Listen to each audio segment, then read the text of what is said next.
indivisible, with liberty and justice for all. Mr. President, you have a quorum. Thank you. Do we have a report from the closed session? I have your kickboxing expert. Yes, we do have a report. It's on your iPad in closed session too. There's a hard copy also. CS 001.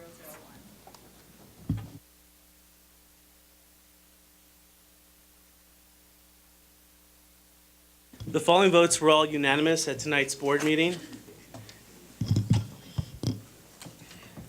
Dean of Academic Pathways, Workforce Development and Student Success, Berkeley City College, Dr. Carlos Cortez, $100,000 per year, July 29, 2013 to June 30, 2015. Director of Special Projects, grant funded, Berkeley City College, Mave Catherine Bergman, $90,000 per year, July 17, 2013 through June 30, 2015.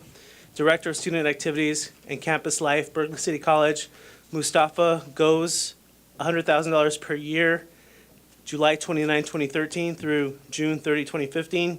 AOPS Director, College of Alameda, Tony Cook, $90,000 per year, July 1, 2013 through June 30, 2015. Dean of Academic and Student Affairs, Laney College, Tina Vasconcelos, $114,000 per year, July 1, 2013 through June 30, 2015. Vice President of Instruction, Merritt College, Dr. Elmer Bugg, $140,000 per year, August 26, 2013 through August 26, 2014. Vice Chancellor of Educational Services District Office, Dr. Michael Orkin, $160,000 per year, July 17, 2013 through July 1, 2015.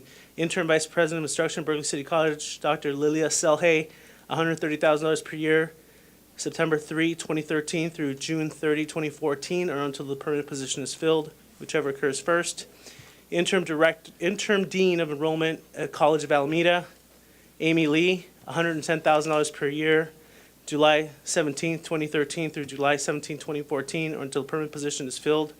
Interim Director of Business and Administrative Services, Laney College, John Nolan, $112,000 per year, July 17, 2013 through November 1, 2013. Interim Director of TRIO SSS Programs, it's grant-funded position, Laney College, Roxanne Rivas, $90,000 per year, July 16, 2013 through June 16, 2014, or until the permanent position is filled. Interim Director of Human Resources, District Office, Natasha Spivey, $110,000 per year, July 16, 2013 through May 13, 2014, or until the permanent position is filled. And if any of those individuals are in the audience tonight, we'd invite you to please stand to be recognized, and so we can welcome you into the Peralta family.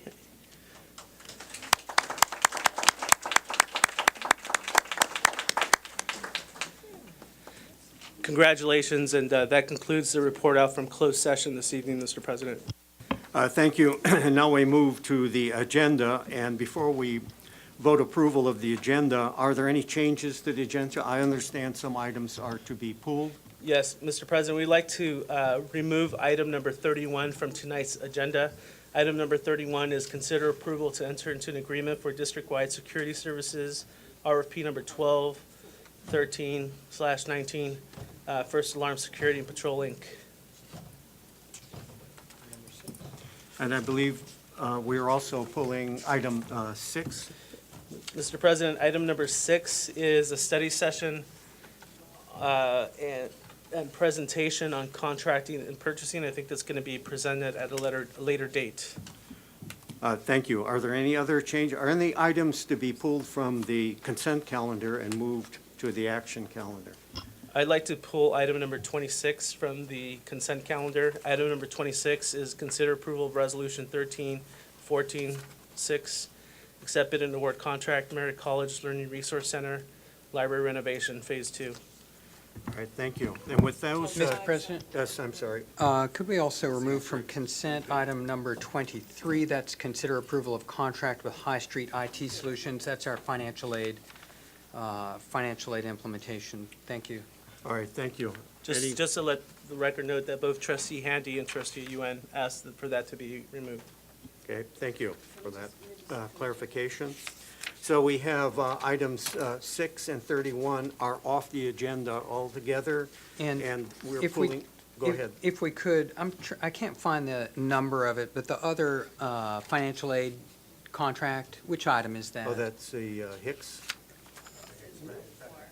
It's right after that. Yeah, it's right there. It's 24. If we could just discuss those as a group, that'd be great. All right, Thank you. items 26, let's count them in order. 23, 23, 24, and 26 are off the consent calendar. With those changes to the, And then also removing number 31 from the consent agenda.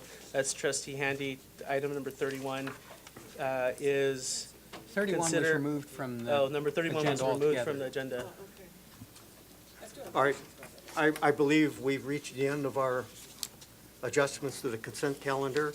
And so with those changes, and I'll repeat them one last time, 6 and 31 are off altogether, and then 23, 24, and 26 have been pulled and dropped to the action calendar. With those changes, is there a move to approve the agenda? Just a moment. And there's also something to read into the agenda on the cheat sheet. Can't hear what you There's said. something to be read into the agenda, a modification. Oh, are there modifications? My apologies, we'll get this straightened out. Yes, we also have for item number 14, which is short-time employees. We're adding Shirley Fogarino to item number 14, dated 7/17/13 through 6/30/14, Public Information Office, Berkeley City College. And may I ask the clerk, are there any further insertions? It was 25, It's item 25 where these changes are being I made. stand corrected. That item for Shirley Fogarino, Berkeley City College, is actually number 25, not number 14, as previously stated. All right, with those changes, then, is there a move to approve the agenda? So moved. Is there a second? Second. All those in favor? Aye. Abstentions, nays? We move now to the approval of the minutes. Is there a move to approve the minutes? I believe my microphone is on, maybe it's not working. Mine was. Oh, yours, sorry.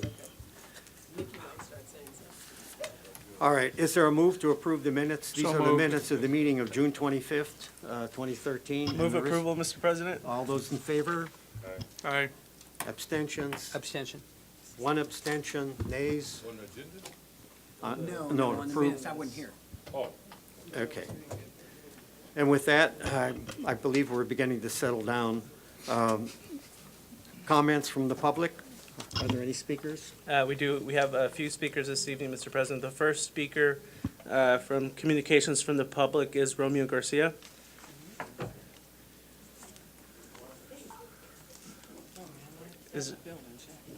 Is there another Romeo Garcia? there's two. The one, the one wearing the Giants colors. There you go. Oh, no, I'm sorry, Occidental College colors, thank you. The other Speaking guy, I as believe, is an A's taller. fan. Good evening, my name is Romeo Garcia. I'm the director, the executive director of the Peralta Colleges Foundation. You may have an opportunity later on this evening if the other Romeo O. Garcia from Merritt College comes up to the microphone to speak. But I'm here this evening with a couple of thanks, and that is a thank you to the trustees on our board, on the Peralta Colleges Foundation Board, Trustee Handy, Trustee Riles, Chancellor Ortiz, and others who might have been in closed session and voted to offer me a contract for another year because I completed my 6-month contract as the interim director with the foundation in June and received a vote of confidence on behalf of our foundation board to have me continue for another year. And I'm certainly honored. Thank you. I'm certainly honored because I'm looking forward to putting into place some of the things that I came to the foundation to do, and that is to think about how we can serve our students and our district even better and extending that to the broader community. The other thanks I would like to provide and information is a thanks to all of the trustees, all of the members of the staff who have had any part in supporting our 10th annual golf tournament. I'm happy to report that this Monday, July 22nd, we will have our 10th annual golf tournament. My goal for the number of foursomes participants was to have 25 foursomes. As of 12 o'clock today, we had 24, And as of maybe 15 minutes ago, Ron Gerhard said, we just may get that 25th. So the goal was to make sure that we had, and we can take more as well, but it's great that we have had the kind of response from the community internally to support us with reaching out to our vendors. Thank you very much to Sadiq and to Calvin for assisting with that, to all of the trustees who assisted us with making phone calls, to the college presidents as well. One of our goals is to certainly raise money to continue to support the development of scholarships and faculty grants for throughout the district.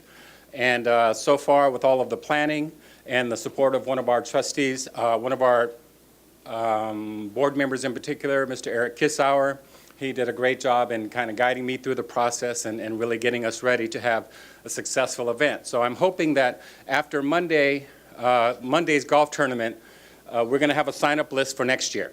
And we're going to have it there so that things are so great this coming Monday that it's probably going to be invitation only next year.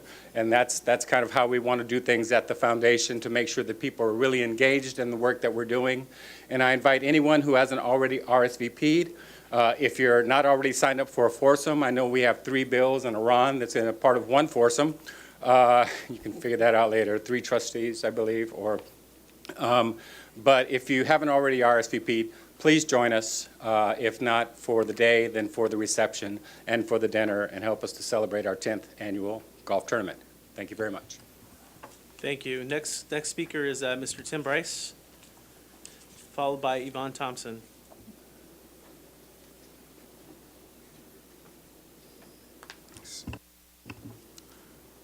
Good evening, everyone. I came before the board last month regarding the $15 million that was earmarked from Proposition 30 money that was earmarked for instructional purposes. And after doing a little more research and talking to my VP of instruction, I found out that that money, some of it was being used for instructional assistants in the classroom.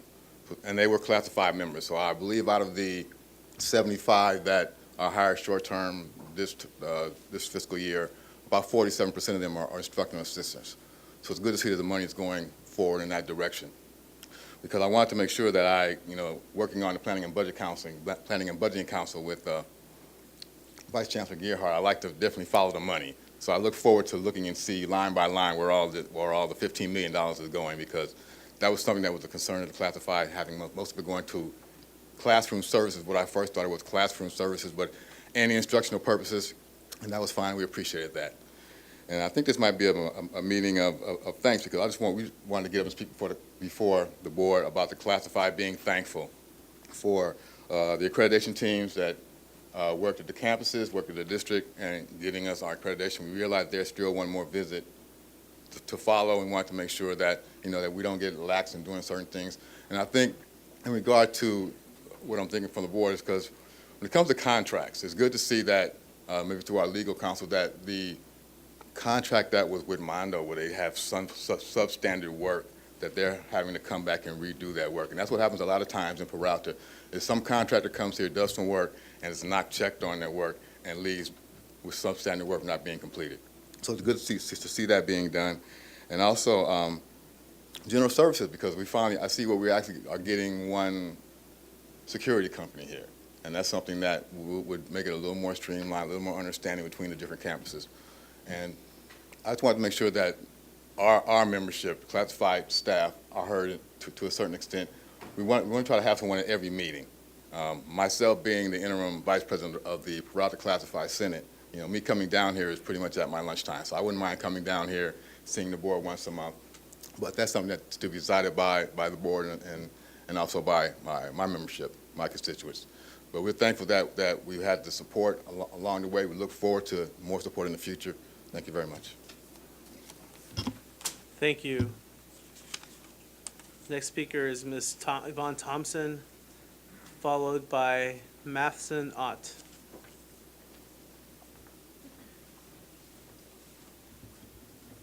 Good evening, Chancellor, Board, college presidents, vice chancellors, audience.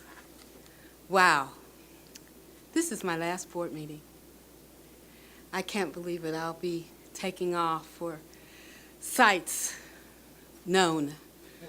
Going back to the East Coast, Chancellor. Yeah, I got to do that. I'm standing here before you. My journey started with Peralta actually 15 years ago when my family and I moved here to the Bay Area. I was recruited by UC Berkeley, and my son, they wouldn't let him into Berkeley High School. He had to go to Oakland Tech. And boy, am I glad he went to Oakland Tech. At that time, Trustee Riley was the vice president of Oakland Tech. In fact, when my son graduated in 2001, he was the vice president of Oakland Tech. Yes, you were. And then, speeding it up, I started catering, believe it or not, in 2000 for EOPS, for the EOPS program in 2001. Little did I know that I would be coming back here to feed literally thousands of people in the Peralta Community College District over the past 7 years. I'm a culinary graduate. I have probably taken classes on all 4 of the campuses. I've served as senator, secretary, and president of the Associated Students of Laney College, and also 2-term student trustee. In fact, I was the one they wanted to change the rules for and make it 3 times. But that was okay. I went to Berkeley City College and did some good things up there. And then just throughout this tenure, my tenure of service to you guys, I have been so blessed in the walk that we've walked together. You know, I'm not crying today because, you know, I can be a big crybaby. Don't look at me like that, Dr. Webb. I have a lot of highlights and accomplishments. I'm trying to hurry this up. One of my highlights and accomplishments was honoring our own. How many of you women remember honoring our own? Every woman in the Peralta Community College District was honored in such a way that it's still, those awards are here throughout the district. In fact, in cleaning up, I found one from 2009, which would have been the second one, and this is for someone at Berkeley City College. I think her name is Marion Martin. So would you give Marion Martin this 4-year award, long overdue? I don't know how to say thank you. The only way I could say thank you is through my food. That's the only way that I could do it. So we still have food back there. I was trying to feed all the Hebrews and Isaac and everybody. That's what I do. Yeah. Well, there's still some. The brisket's still there. The gravy's still there with the rice, Trustee Handy. But I just want to say thank you so much for the growth, for the opportunity, for the learning experience, for the love, especially the love, because you guys have shown a unique form of love. Because it wasn't just through the good times. I've had some bad times, and each one of you have walked that walk with me. And, you know, there's a song that says, I wouldn't take nothing for this journey. I wouldn't take nothing. There's no price that anyone could pay me for each one of your friendships. Even you, Nikki. We've been there before. We've been there before. You know, all I can say is just thank you. I have some stuff, Dr. Gravenberg, for Dr. Adams from Barbara Lee, some awards that I had worked out sometimes. I mean, I've just been all over the place for Peralta. And again, I just say thank you so much. Thank you for touching my heart. Thank you for touching my life. Thank you for depositing and being so rich. And please get a plate to go.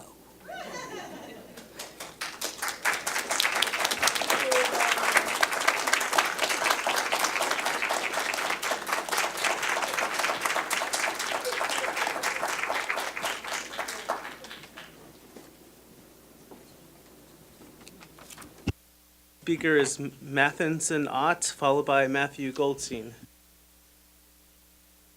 Hi, I'm Matheson Ott. Good evening, you all. We have some slides on the computer that we need to pull.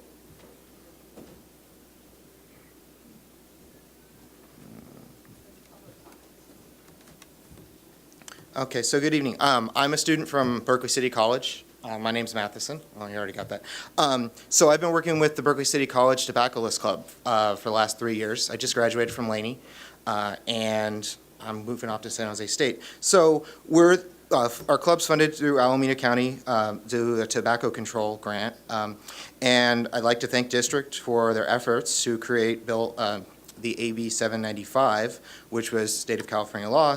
And it was signed by Governor Brown, and it gives colleges the authority to enforce and ticket their smoke-free policies. These are the results of surveys. We surveyed 91 students, staff at Laney, BCC regarding our district's smoke-free tobaccoless policy. And 90% of the respondents support a no smoking policy, while 80% are bothered by secondhand smoke. 93% encounter secondhand smoke at some point while they're on campus. 90% believe that the no smoking policy should be enforced, while 44% believe that there's currently no enforcement of the policy taking place on their campus, while 27% are neutral. 27% also agree that enforcement is taking place. Now, 21% of the respondents do smoke, which is a higher than state average, which is about 12%. We've been working, we've got art that students at BCC have created, and Laney students, and the art pieces contain info regarding fines to smokers,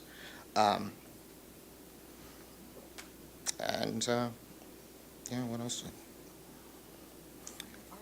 And so this is artwork. A lot of it's, well, let me keep going. I'm sorry, I can't do both of these things at the same time. Why don't you go ahead and pick up? So, and then my last statistic, 93% encounter secondhand smoke while on campus, and compliance seems particularly important, especially when 90% support a no smoking policy on their campus. Hi, good evening. I'm Laura Miller, and I'm also a student at Berkeley City College. I'm also a member of the BCC Laney Tobaccoless Club.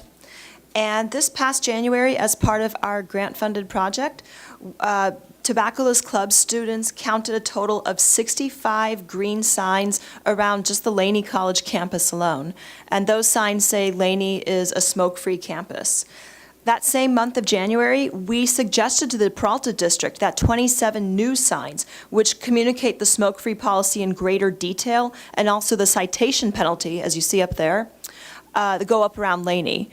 We conducted observations of student smoking activity and subsequently mapped the smoking activity. And based on those observations, we suggested specific locations for where the new signs that communicate the policy in more detail should go up. At a Laney Health and Safety Committee meeting that was held in March, the district proposed that 20 new signs be put up around Laney. In a post-intervention survey that we conducted in June, we found that 15 new signs were put up in the locations given by the district. We are very, very grateful to all of you at the district for putting up, for the signage that has already gone up district-wide. In fact, we even saw some of those signs at Berkeley City College. We'd just like to add a few comments and suggestions. And briefly, I'll just run through this. We found that, like some of the signs, for instance, at the tunnel leading to the EOPS office at Laney, they're not very conspicuous.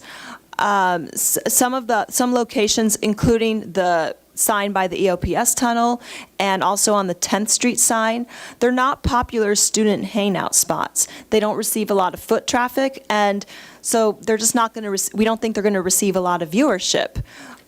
We also found that some signs, especially those near the athletic field, were covered by trees and not very visible.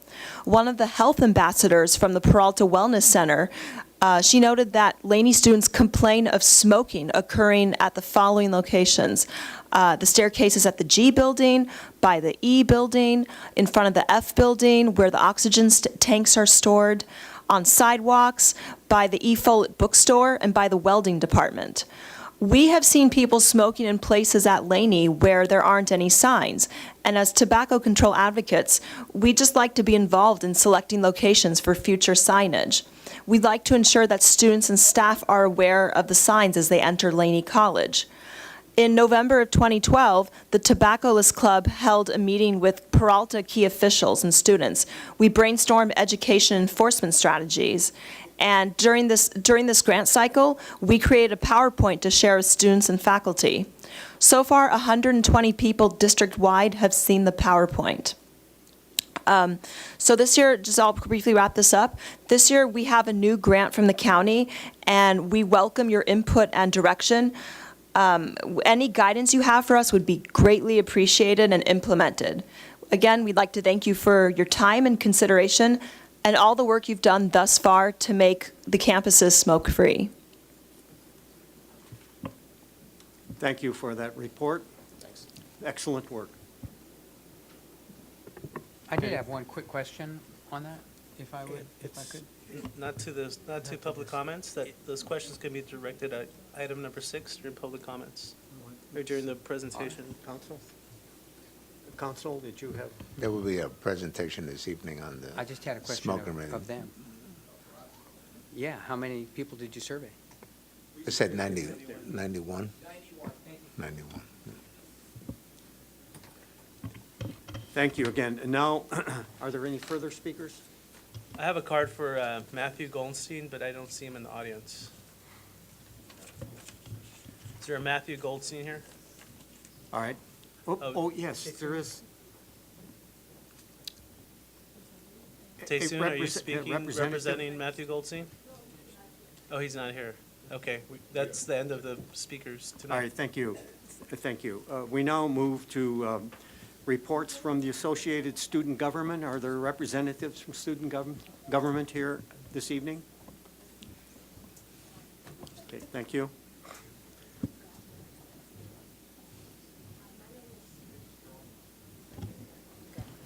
Hi, my name is Tracy Christian. I'm the Vice President of Merritt College.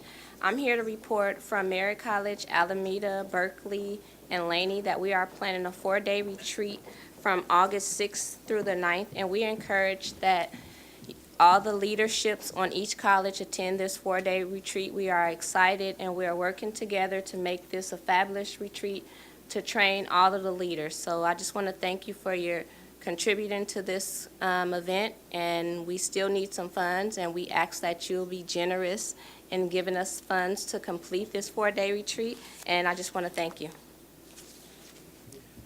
Thank you. Any further speakers? All right, thank you. We now move to reports from the Chancellor's staff.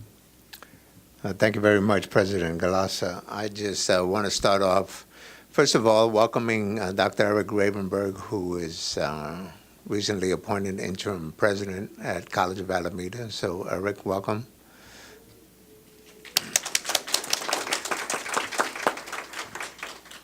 I also want to take this opportunity to recognize all of us here. Certainly the college presidents and the staff at the district office, and the Board of Trustees for our recent success and recognition by the Accreditation Commission that has reinstated all of our accreditation status.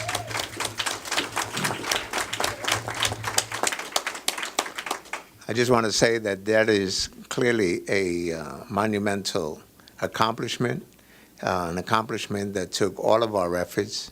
Our Board of Trustees were clear as to what needed to happen from a district level, and we approved many board policies that have been recognized by the Accreditation Commission as needed, and policies that we've been able to implement.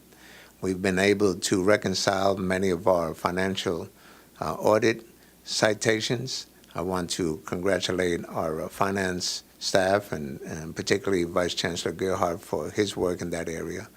And then, of course, we had all of our colleges respond to the accreditation recommendation with regards to our academic programs, our student services support in view of our decreased funding, and as we turned it around with increased funding with parcel tax and Proposition 30 and a funding scenario that looks a little more promising for us in the next several years as opposed to what it's been for the last 5 years. So I want to make that public recognition of what we've done as a district.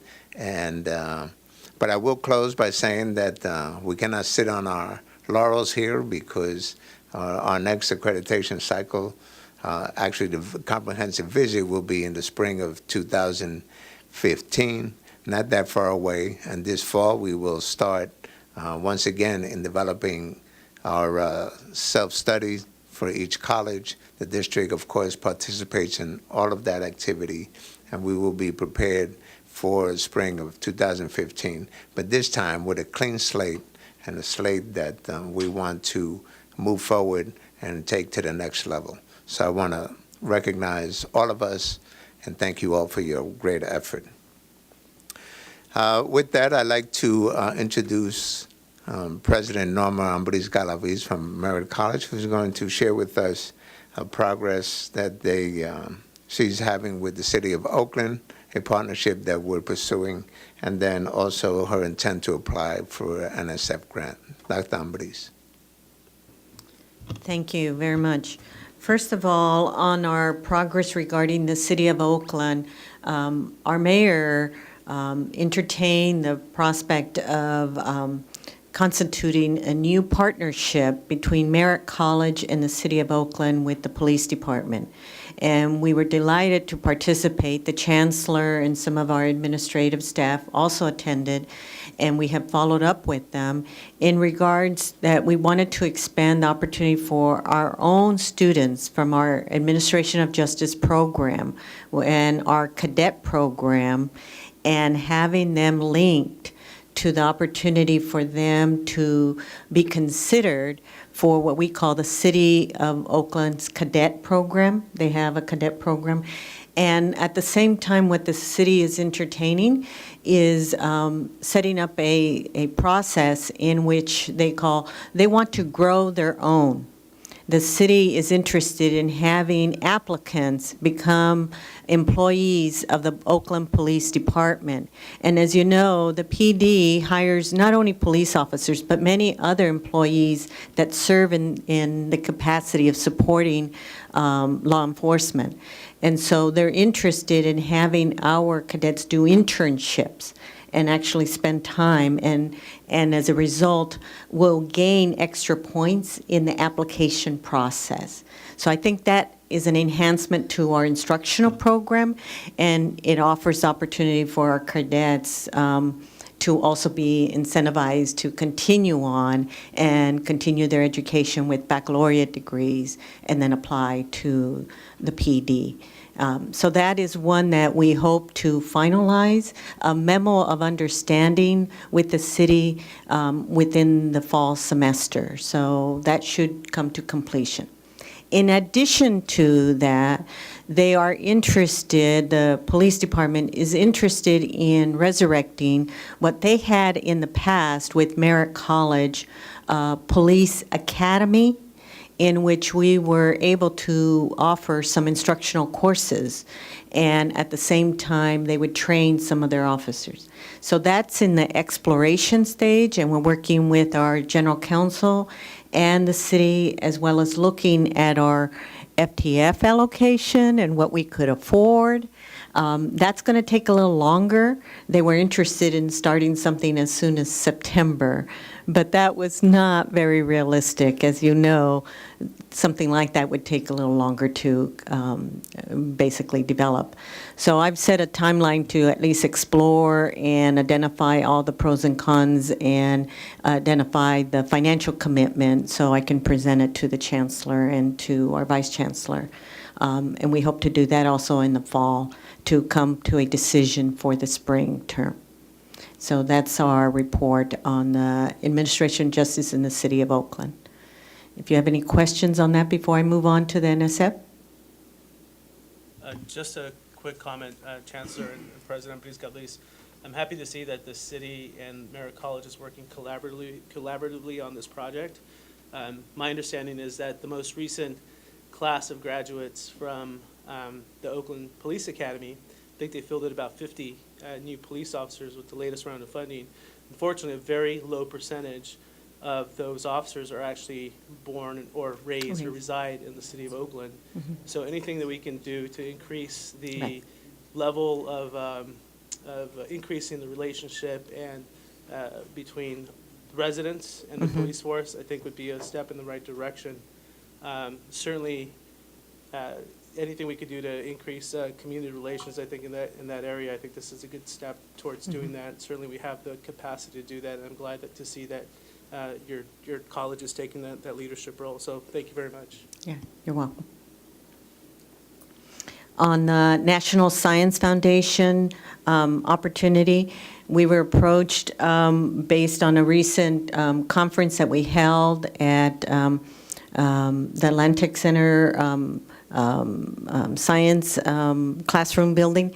And in doing that, what we were doing is identifying 3 opportunities with the National Science Foundation to secure some possible grants to expand our science STEM program. And it would foster everything from internship programs for one of the grants to the opportunity to link with industry and build and offer some new curriculum and development for some of the technicians in the high-tech area that are interested in further developing and establishing credentialed certification in that area. So of the 3, we're hoping to at least secure one of those possible grants. Thank you, Dr. Ambris-Calabrese. And President Galassa, that concludes the reports from the Chancellor's staff. Thank you very much. And at this point, we move to reports from the Board of Trustees, and we'll begin with Trustee Brown.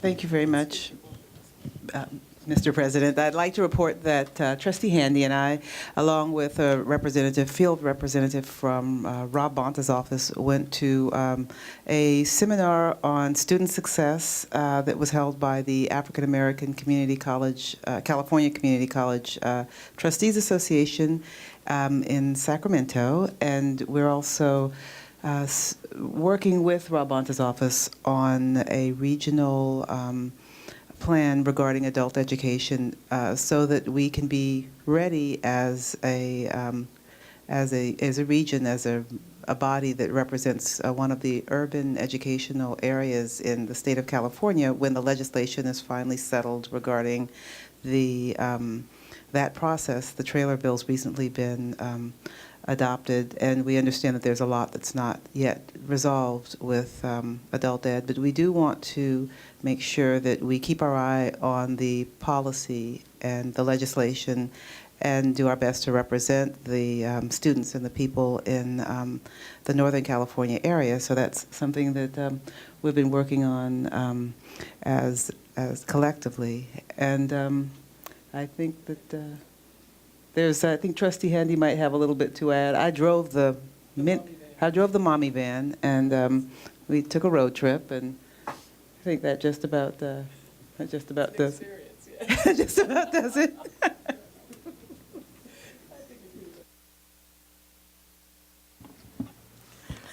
Thank you. The Peralta Student Council will be hosting our first training for the AS for all the 4 campuses. We will want to invite all of you, all the trustees, to come out on August 6th through the 9th so that you can come and give a word of encouragement to all the students. The training will be from 9 to 5 at the Bistro at Laney College. We're excited about this first training for all the ASs. Our main goal is to make sure that our students, leaders are trained when school returns for the fall session so that they could go straight into the council and be able to be functional and run their council in a successful manner. So all of you are invited. We have a lot of our faculty, staff, and also our classified and our executives that will be leading a lot of our sessions for us. And also, it's an honor to be able to volunteer for the golf tournament on Monday, the 22nd. I can't wait. I know it's going to be a lot of fun. I've worked at a golf course before, so I know what golfing is all about, but I don't golf. And yes, the International Department will be also hosting a trip to Yosemite on August 6th for some of the international students. And that concludes my report for this evening. Again, you haven't had a great experience until you've ridden in the mommy van.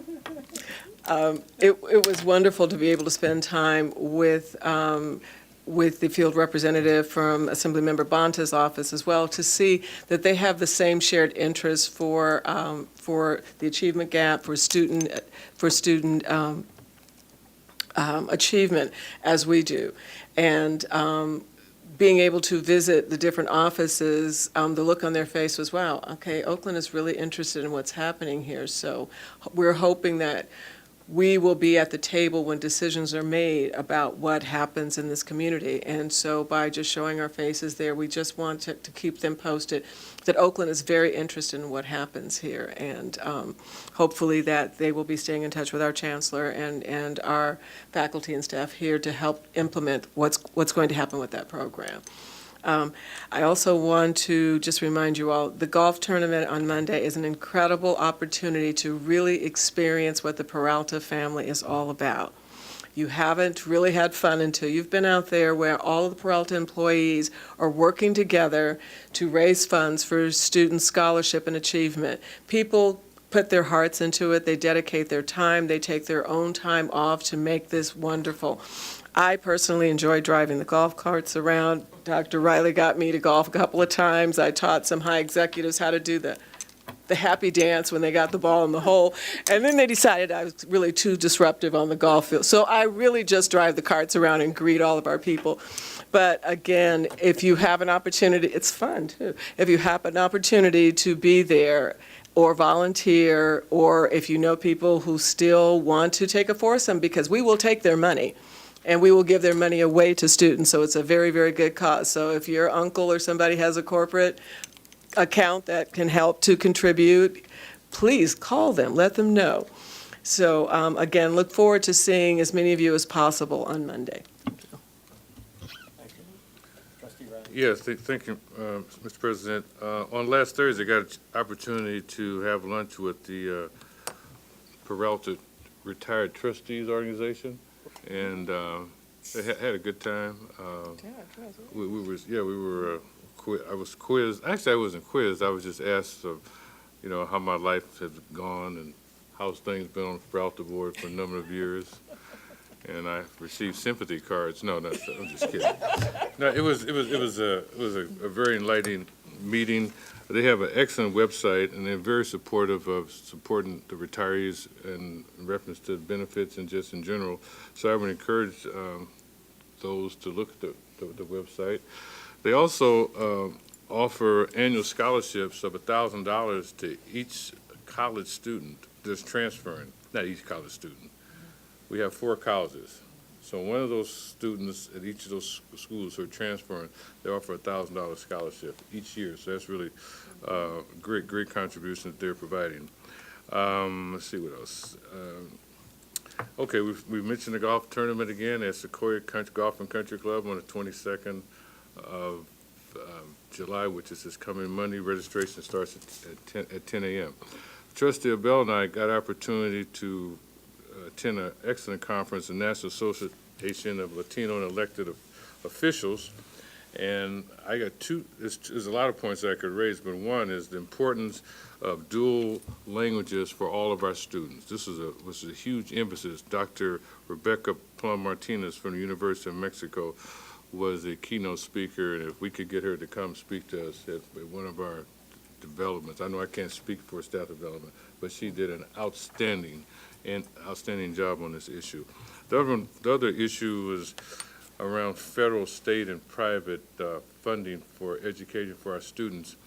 There was a panel of about 4 members, and what we took away from that was there's a lot of money that's available either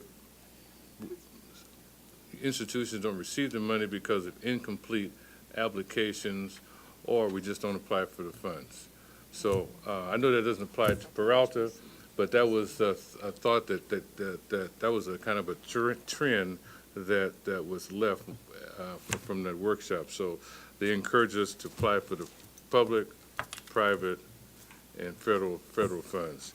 And let's see, I guess, I have some material here from the conference. I'm gonna leave that in the chancellor's office if it's okay, Chancellor, for timely reading for those who are interested. But it was an excellent conference, and I appreciate my fellow colleague for inviting me to attend. Thank you kindly.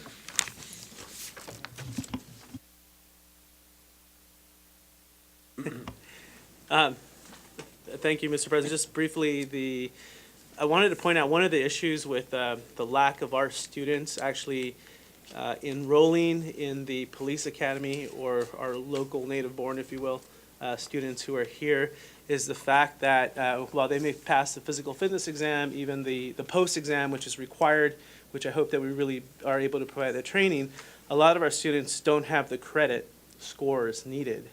And that's one of the biggest detriments, I think, to making sure that our students actually go through the process. And it's not only for the police academy, for other programs, whether you want to go to social work or whatever the case is. And I know that we don't necessarily teach a class on credit, but that's something that I'm hoping we can somehow address in that program, the importance of having good credit and how that impacts your prospects for employment in the future. Exactly, driver's license records, that kind of thing. Trustee Riley talked about the conference we attended. I think it was an excellent conference. It was a packed conference from early in the morning to late at night. One of the things that I wanted to highlight is the level of investment. I got to attend investing in early learning segment of the conference. And I know we have a child development program up at Merritt College and our different colleges here. The rate of return in the investment in early child care and high quality early child care in different studies that they did a meta study and put all these different studies together. It's high as return as a 14-to-1 return on that investment. And quality, high quality preschool, quality early learning actually is attributed to solving about 50% of the achievement gap among students. So the number one thing that I think we can do, and there were several examples of what other cities are doing to deal with the achievement gap and deal with early learning, is that you have to make sure that students, that children have the proper access to early learning. Sequestration has been a big issue because here in Oakland, there's been that program has been impacted, and we're asked to pick up the pieces. There's a stress on that system for early childhood learning, and there's a lot of good information out there. I'd like to learn more about what we do at Merritt, and I'm sure I could get some good information up at our college to figure out what it is that we're doing in that area. Lastly, the other issue that was really, I think, relevant to what we do, particularly with our construction program here, and the fact that we have our policy around good stewardship around the environment, is the need for infrastructure development throughout California. And particularly how that relates to not only the fact that, dealing with resiliency issues around global warming, the fact that institutions and city need to start preparing for rising levels of the oceans, what that's going to mean for planning purposes. And institutions need to really start looking at that as another issue going forward when we're looking at our construction projects. There's also a movement for us here at Peralta. It's very important. We've been able to do a lot of our construction because we have tax-exempt bonds that we've been able to issue. There's legislation going through D.C. That is trying to get rid of the ability for institutions such as us to issue tax-exempt bonds. That would be a disaster for every public entity in California, K-12 municipalities. And so this is the type of legislation that's going through Sacramento right now, and we should be very watchful. I know we've been doing a good job of monitoring what's going on in Sacramento, but just as closely we need to monitor what's going on in DC, because these bills in the Congress that's currently in place could have severe impacts on our future growth programs here at home. That's all I wanted to report, Mr. President.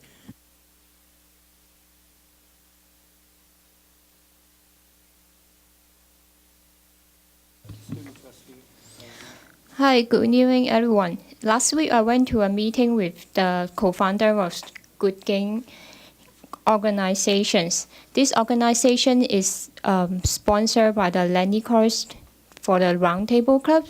And why I need to bring this to the table, because this is the diversity organization to found by a group of Palo Community College students in many majors: computers, engineering, business, environmental study, and applied math. For this summer, they have 70 student members, and they was invited to perform the High Technology Arts in San Francisco Technology Conference 2013.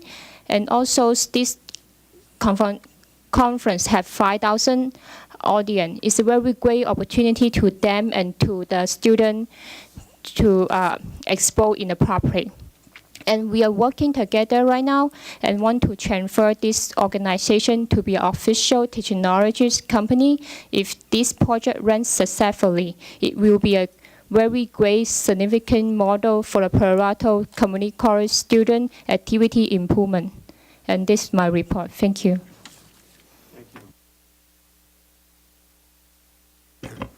Thank you. I'd like to just make a few comments. First of all, I wanted to emphasize what a great success accreditation was and how long it took us to get through that very arduous task.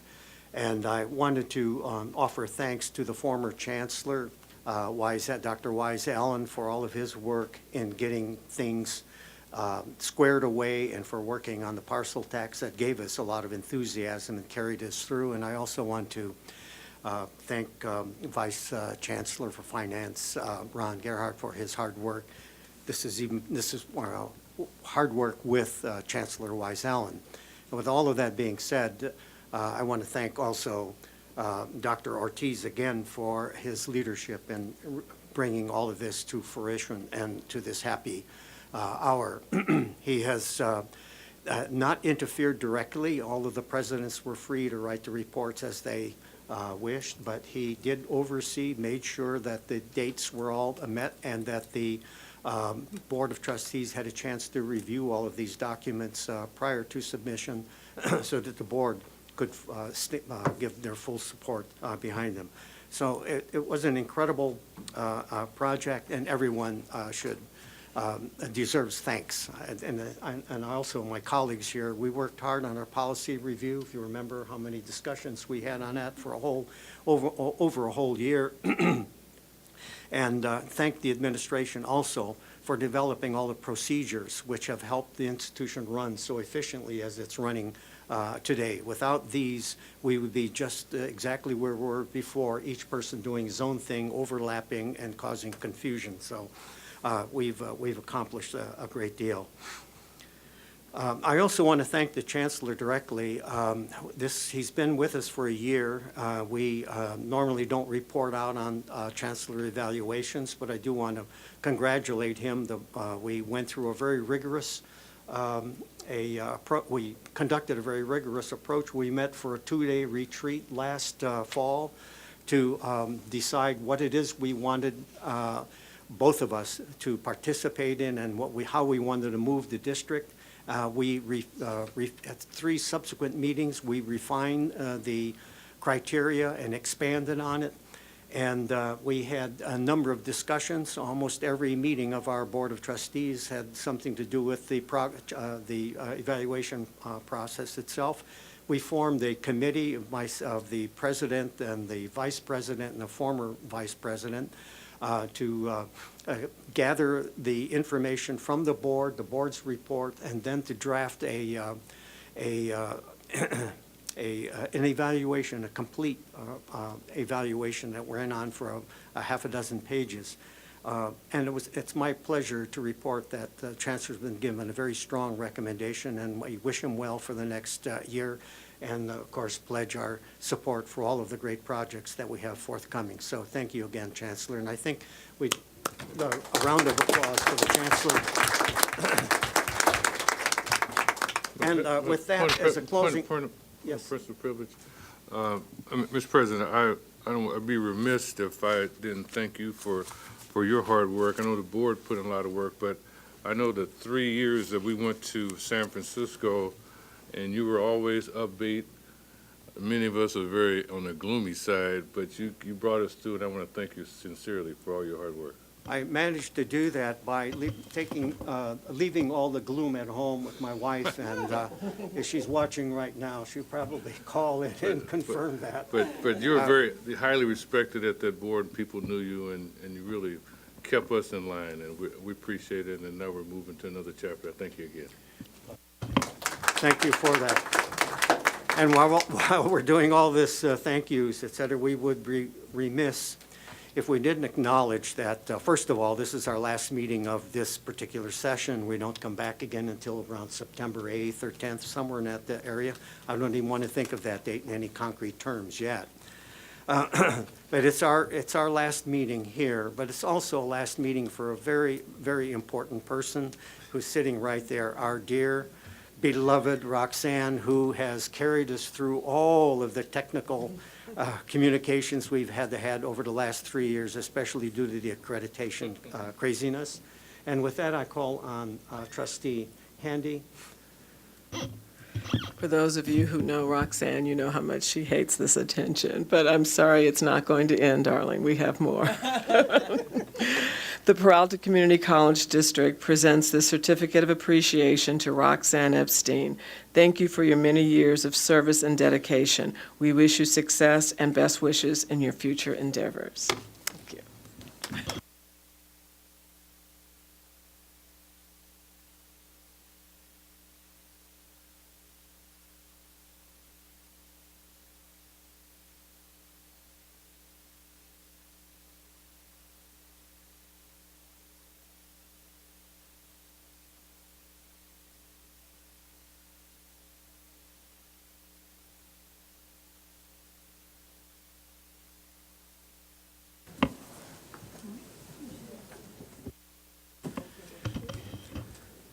And Roxanne, as a indication of your importance to all of us, notice the framing. Thank you.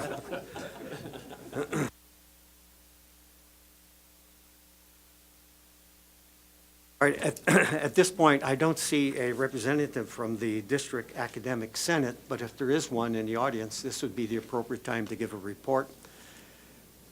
I believe Dr. Van Putten is on vacation at this point. We've already canceled item 6, so item 7 on the presentations for this evening.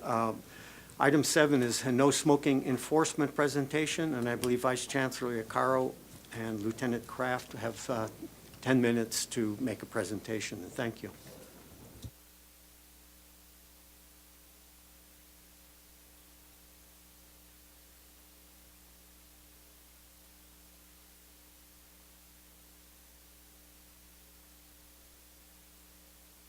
Thank you. Good evening, Mr. President, members of the Board of Trustees, President, Chancellor, and the audience. This evening, we're going to briefly tell the community and the board exactly what we're doing regarding to the non-smoking policy. As you might be aware, there was a government code, section 7597.1, that was passed in the state of California, restricting and abolishing smoking in the public institutions. Here in the district, we have administrative policy 3570. And this policy essentially is the implementation of the non-smoking policies that was developed and worked on by each of the colleges. Each colleges had their shared governance process and made a determination on how smoking issues were going to be dealt with in the colleges. And for College of Alameda and Mary College, smoking is allowed in some designated parking lot. But for Laney College and Berkeley City College, it's a no smoking campus. Then at the District Administrative Center, smoking is only permitted in the parking lot about 50 feet away from the building, which is the policies that we are implementing at this point. So I'm going to introduce Lieutenant Kraft from Peralta Police Services to be able to describe exactly what is it that we are doing to implement this policy. So Lieutenant Kraft, please. This way. Good evening. As Sadiq said, I'm Lieutenant Kraft. I've been with you guys since January. It's only been 6 months, so I kind of inherited the enforcement portion of this ordinance. Sadiq and I, what this slide indicates here is just basically showing you the colleges and the colleges that do allow smoking and where those particular designated areas are. And then, of course, Berkeley and Laney, as Sadiq suggested. This government code, I think someone earlier from Tobacco Less spoke about this code, 7597.1. That's the section that gives the colleges the ability to enforce regulations or what have you as far as tobacco products on campus. This slide here where I mentioned officers are being keenly aware of sensitivity and concerns of smokers. What we mean by that is we understand that smoking is in fact an addiction, and it could be somewhat volatile for officers if we take a heavy-handed approach right away. So I've instructed my guys initially, we're going to warn when we have first contact with smokers, we're going to give them a warning because we want to try to educate them. Our main goal is compliance. If an individual is smoking on a Laney campus per se, an officer makes contact with that individual, and if he or she puts it out or they leave the campus, then we feel like compliance is met. And bottom line is we're not going to be hammering guys with citations. We're not trying to break anyone. We're not driven by revenue. We, as I'm sure all you guys want, we want compliance on the campuses. The citations, they're going to be paid utilizing the process similar to how they do parking tickets now. Sadiq and I are looking for another vendor to handle those particular citations. Also, the citations will have an appeal process similar to smoking as well. There'll be a level 1 appeal that's going to be handled by my sergeant, and then level 2 I'll go to Sadiq's office. And also in the red, unpaid smoking citations are going to be handled almost like when a student owes money for books and what have you. It could be placed on that individual's account and make it difficult for them to re-register for further classes. This particular slide here just shows you the signs that have been posted throughout the campuses. And that's an example of the citation template itself. Twee's office provided me a citation from another college, and we just used that as our template. And that just gives you an idea of how the citation itself is going to look in the security guard. Yeah, as you may be aware, on the weekends, we have security guards that are working in our various campuses. And you do have individuals that smoke on the weekend. So we have this security guard implementing this process by approaching an individual who is smoking in a non-smoking designated area and ask them to please obey the rules and regulations here, which is the non-smoking ordinance. Though the guards have no authority in terms of citation of individuals, but by educating them and having them to move away from the area, that in itself is the beginning of a process that we hope that education is key towards doing this implementation. So that is what we're currently doing, both at Berkeley City College and the other 3 colleges on the weekend. And I also want to use this opportunity to thank General Counsel Tui Wynn, who has helped to work very hard to help to develop all of these processes and implementation that we presented here today. So thank you, Tui. So the floor is open for any questions that you might have. Yes, please, Trustee Handy. Yeah, I want to thank you all and the students who were earlier for the work that you're doing. Some people say, what's the big deal with the smoking? But I can tell you personally what the big deal is. I was visiting New Orleans for a conference, and in the South, they smoke very heavily. And 2 days around people who were smokers, though they didn't smoke directly in front of me or in the rooms where I was, but the impact of getting the ashes, the smoke, 3 weeks in bed. That's the impact of smoking on asthmatics when they have to walk through your smoke to go in and out of buildings. I found that when I was on Laney campus and taking classes and things, sometimes you would say to people, there's a smoking sign right above you. They'll say, oh, I didn't know it can smoke. But people get very defensive. It's very difficult to approach someone. People, yes, have their rights to smoke. Equally, you have the right not to engage in the smoking. But I think it's important that, though we are very serious about having citations and asking people to move, that we make sure that we have highly identified areas where people can smoke. So as opposed to, no, you can't smoke everywhere, but let me direct you to the areas where you can smoke. So that we can be accustomed to using sort of appreciative language, not, I'm going to find you, but directing people, because it's a very, very sensitive, kind of volatile area, and people will cuss you out in a drop of a hat. But it's important that people, and there were sometimes children on our campuses or whatever your personal issue, even if you just don't like it, you should have the right to walk in and out of a building without having to walk through the gauntlet. For me personally, I have to carry a mask around at times so that I can walk in and out of buildings because people don't adhere to how many feet is it from the door that it should be. So I'm glad that we're taking this very seriously. I'd like to see more of the posters and the types of things that go up, but not being not so much as a negative because people don't respond to that. We know that, but just being more appreciative. If you like to smoke, this is where you can. But to be really, really big signage in terms of these are non-smoking campuses, and there are identified areas where you can smoke, so that we can get success. Our thing is not so much to hand out citations, though we will. We want people to recognize that this is a clean air, safe place to smoke. So I appreciate all of your efforts, and I think that together, sending the same message to all 4 of our campuses, I think we will be successful in this. Thank you. Thank you.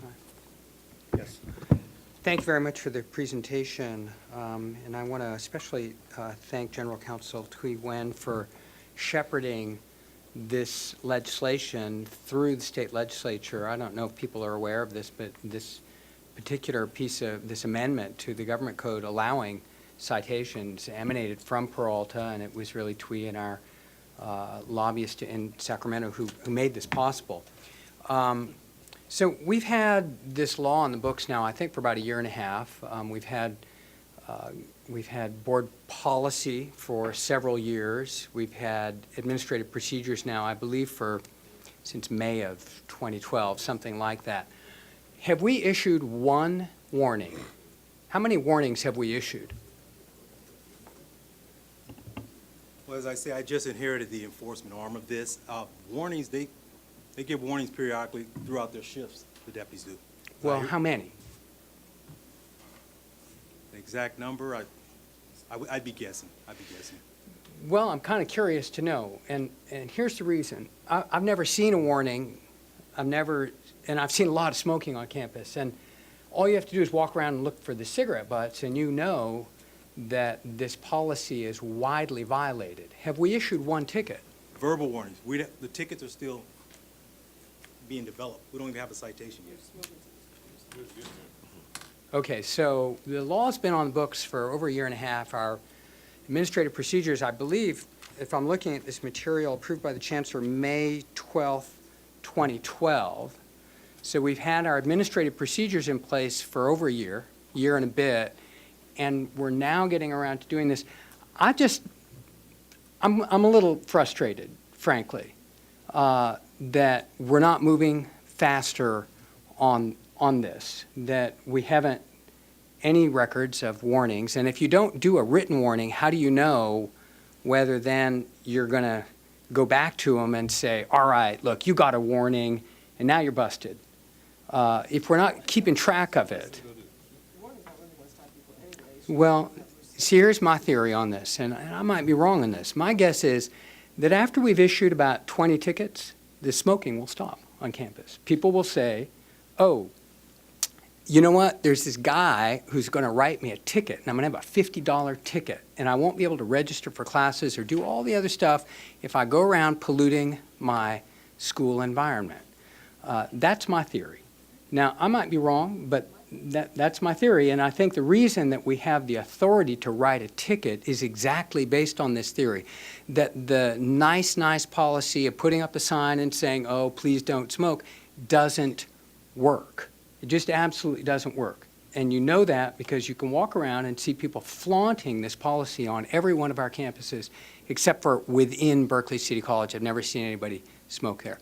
So I guess what I'd like to see is a report beginning in the fall of how many warnings we've issued, how many tickets we've issued, and then begin to see whether, in fact, our policy has any teeth to it at all, whether, in fact, we're enforcing policy. Because near as I can tell, for a year and a half, we've had administrative procedures that have not yet been enforced, and you're telling me we don't even have a mechanism to write tickets.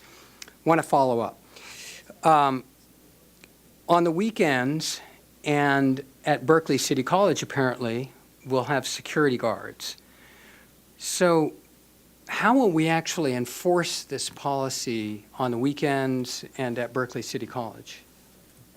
Let me answer some of your questions relating to overall perspective. When this ordinance was passed and we had a board policy, implementation process began right away. So the process was to, first of all, do a survey among the colleges, stakeholders, to determine the locations, exits, locations throughout the campuses where these signs would be installed. Then after that, we hired an architect that does signage, and then that got approved, and then we went out to do a bid. And then when the bid was approved, then they started fabrication and then installation.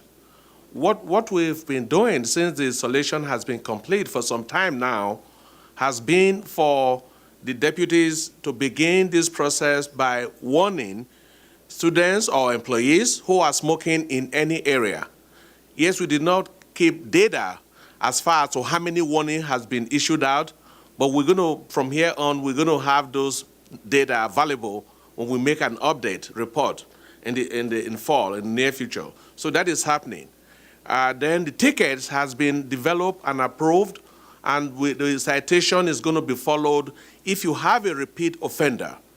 And but the identity of those that has been warned previously is known, so that when they reoffend, then they will now get a ticket instead of warning. Then for Berkeley City College, we have Securitas company who works with us, both on weekends and during the week. So it's not only on weekends. So I have personally witnessed the enforcement that is going on there. And what the supervisor for Securitas does is that if somebody was smoking, because the gap between the door and the street is very narrow and close, if somebody was smoking in vicinity, he gently just goes over to the individual smoking and accosts them away from the area. Please, there's a sign here, you cannot smoke here, you need to move. And then the individual either turns off the cigarette or move to along the street and begin to go towards the other area. So we have a security committee that meets every month that involves both the police and security guards, where we discuss implementation process and how best to do this in a non-confrontational manner, especially for the security guard.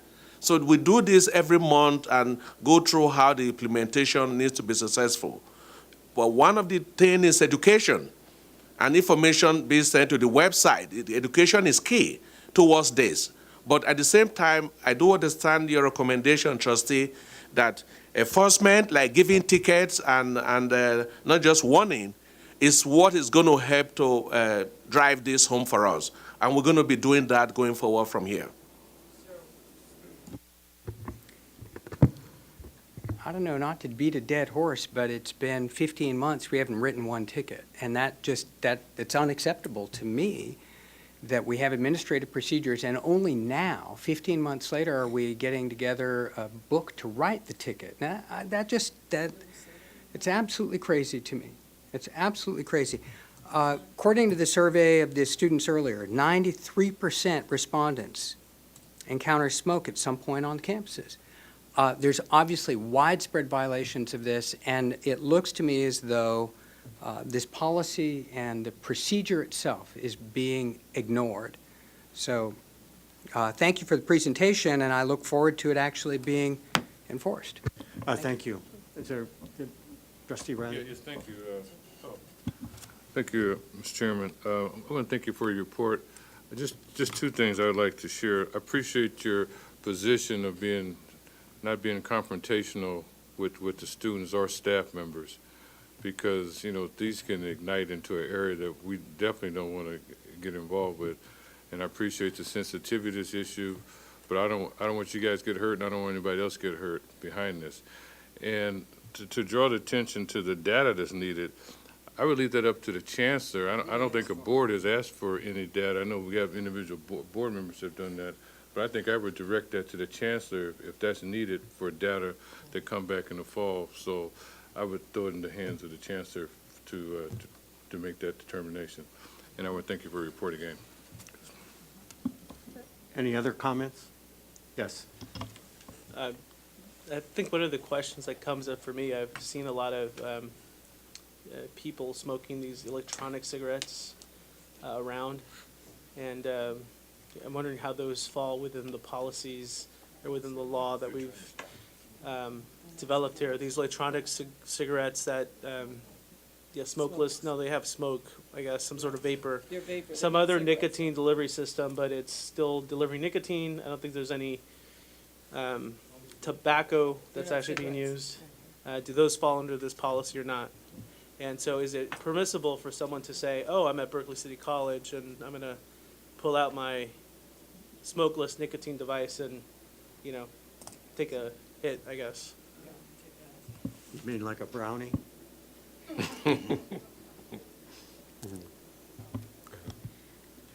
Well, just if I may make a quick comment, it's a, comment? Basically, the answer is no, it would not apply. However, my understanding is I think Senator Corbett has a bill that would address that as a consideration of, tobacco use, so. The title is non-smoking, so if there's no smoke, there's no fire, okay. Good.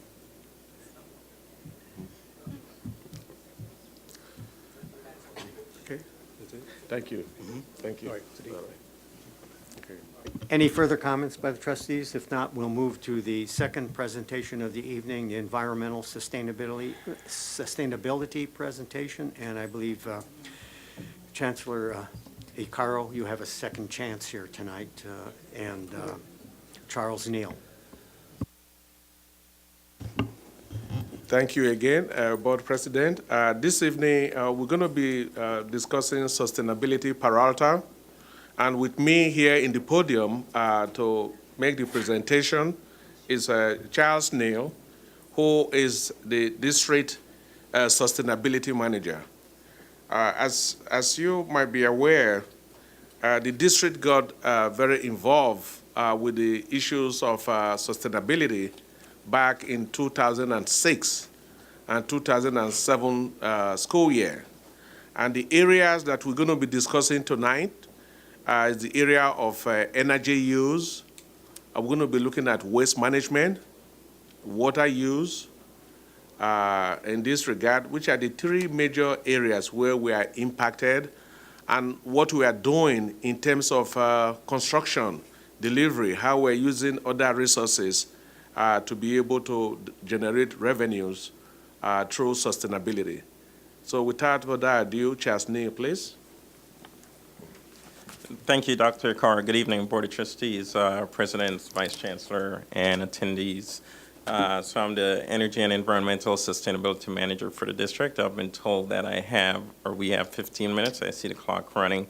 Out of manners and respect, I told several people who are community members who work with us that I would be mentioning them in this presentation today, and so they're here.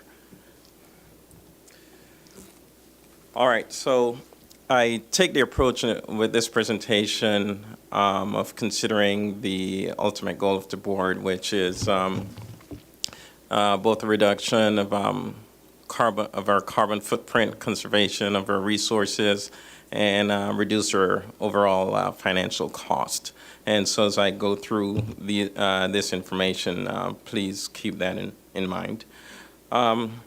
So for energy, for solar photovoltaic system, we've done quite well. I think we have just under 2 megawatts of solar photovoltaic. We're saving right around $250,000 a year. That should go up as the cost of energy go up. Also, we have done some lighting upgrade. We've done 4 major projects. One huge one was done before I even came on board here. Those are saving us quite a few dollars as well. We've also done some work in our water system, trying to reduce our water usage, as particularly potable water in the area of irrigation and water fixtures above ground. Waste management, we have implemented a single stream recycling program, although we still have some more work to do there in terms of educating our faculty, staff, student administrators, everybody on actually reducing their waste and hopefully forcing long-term behavioral change. With regard to buildings, we're moving along there. We've had thus far, we have completed 2 buildings, 2 LEED certified buildings, and we have 3 other buildings in progress. So we use as a basis the sustainability policy that Board of Trustees Policy 2.40, which calls, it had some pretty heavy goals. The energy reduction goal is to perform at 35% better than California Energy Code, which is otherwise known as Title 24. Carbon footprint reduction by 50%, and it gives us a timeline, which was a 5-year goal from the time this policy was published, which was back in 2007.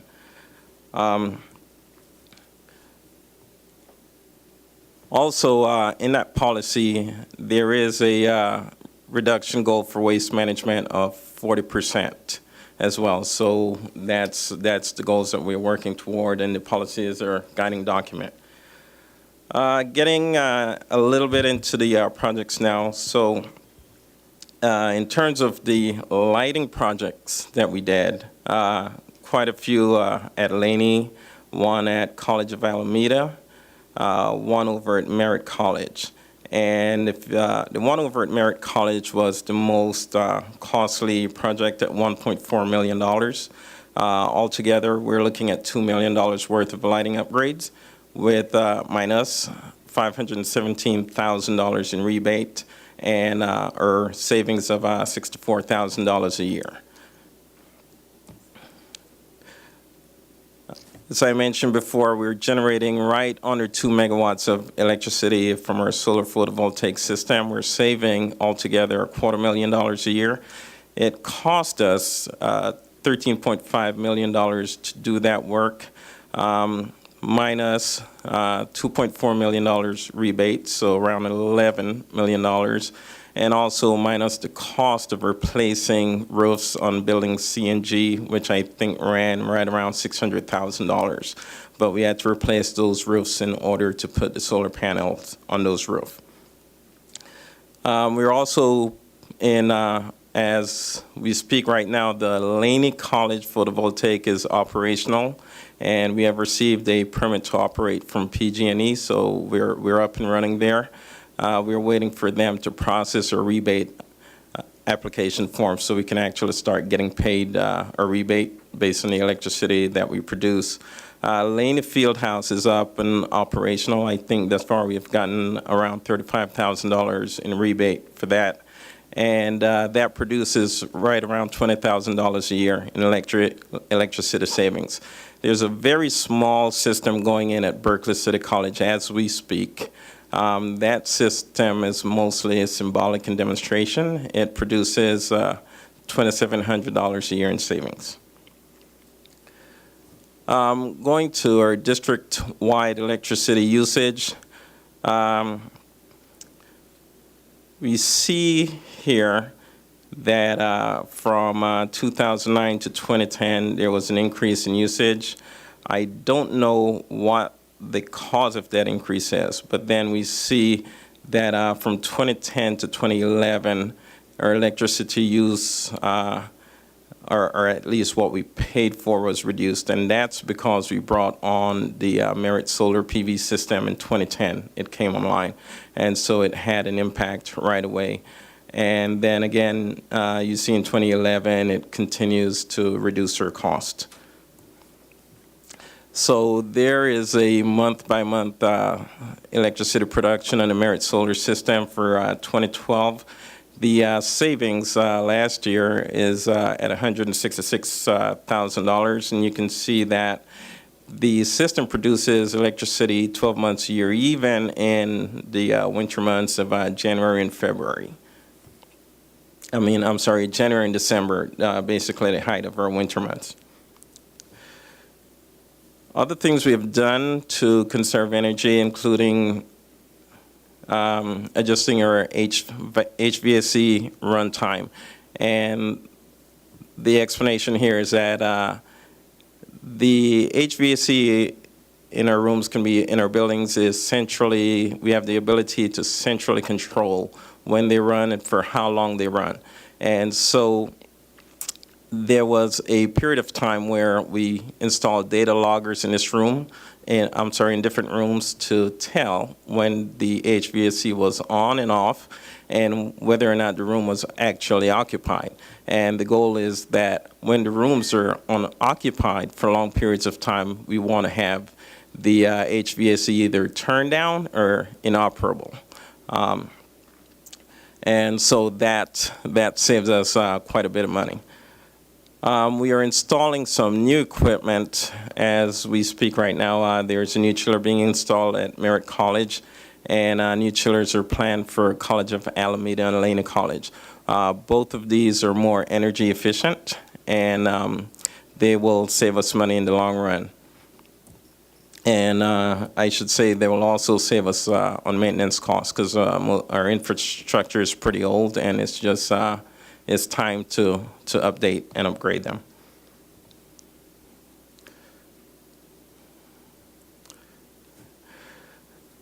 On our gas usage, we are doing, I think, fairly well. I see the increase from year 2011 to 2012, but I don't think it's a significant spike at this point. But what I would like to point out is that even though we increased the amount of gas that we use, we ended up paying less. And the reason for that is because the cost of natural gas is down quite a bit. We don't know how long that will last, but we are in constant communication with our providers, so we keep an eye on the pricing. For water, we installed we installed a system that allows us to use reclaimed water for irrigation at the district and on the Laney College campus. Those are the only two locations that have that system. And I believe we saved somewhere around $20,000 a year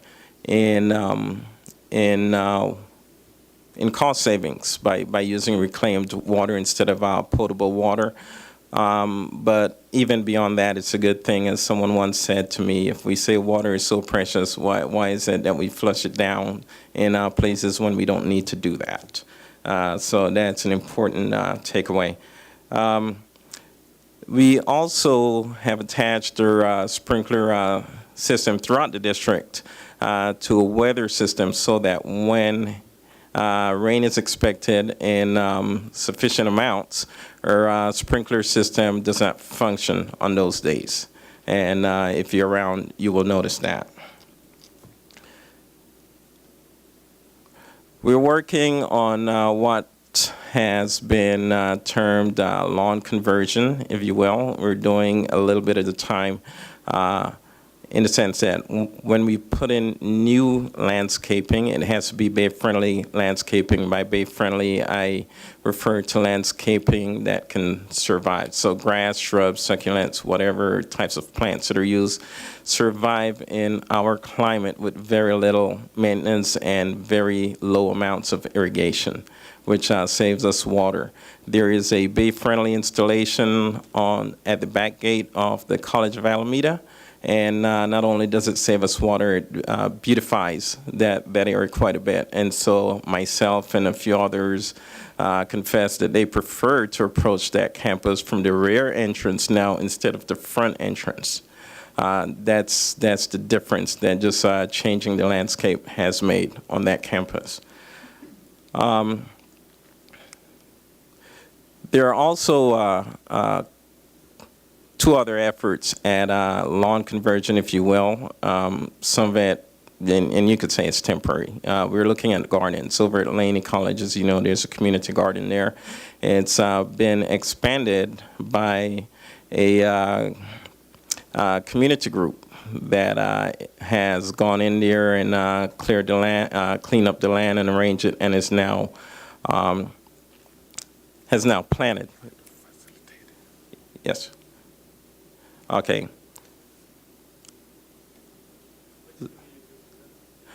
I believe it's the California Health for Asian Americans. It's abbreviated as CHAA, C-H-A-A. Maybe Dr. Webb, did I get that just about right? Okay, so California Health for Asian Americans. And they're doing quite a nice job. I went over there and took a look at both gardens. For water, drinking water, we have installed 36 fountains district-wide in the most recent fountain installation project.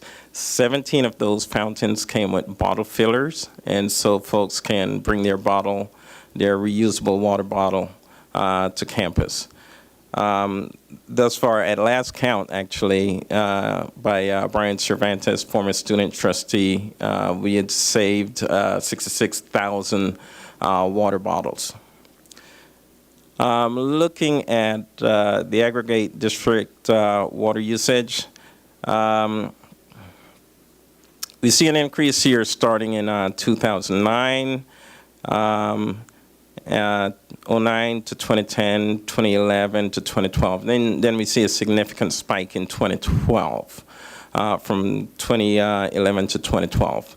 And in talking to our chief engineer recently hired, he believes that there are some issues with their infrastructure. I know for sure there are some issues with their, with their below ground infrastructure. I know for sure that there are some issues with their above ground infrastructure in terms of faucets and toilets and the like. So that's an area that we should definitely take a look at and try to remediate. We have implemented a recycling program. It's called a single stream recycling program. And what that means is that any kind of recyclable that's placed in a recycle bin gets recycled. However, if it's placed in a trash bin, it doesn't get recycled. It goes to the landfill. See, and there's our waste management performance for the for the 5-year period. Keep in mind that starting in '08, we were supposed to reduce our landfill by about 40%. And if you look at the green bars, you'll see that we're not meeting that goal. In terms of our building project, again, we've done well there. We've got the Berkeley City College, which was the first LEED certified building for the district. That building has been recognized with an Energy Excellence Award for using 20% less energy than comparable buildings. We also have the Laney Fieldhouse coming online. We'll have the Best Center Building Efficiency for a Sustainable Tomorrow. That is going to be quite a jewel.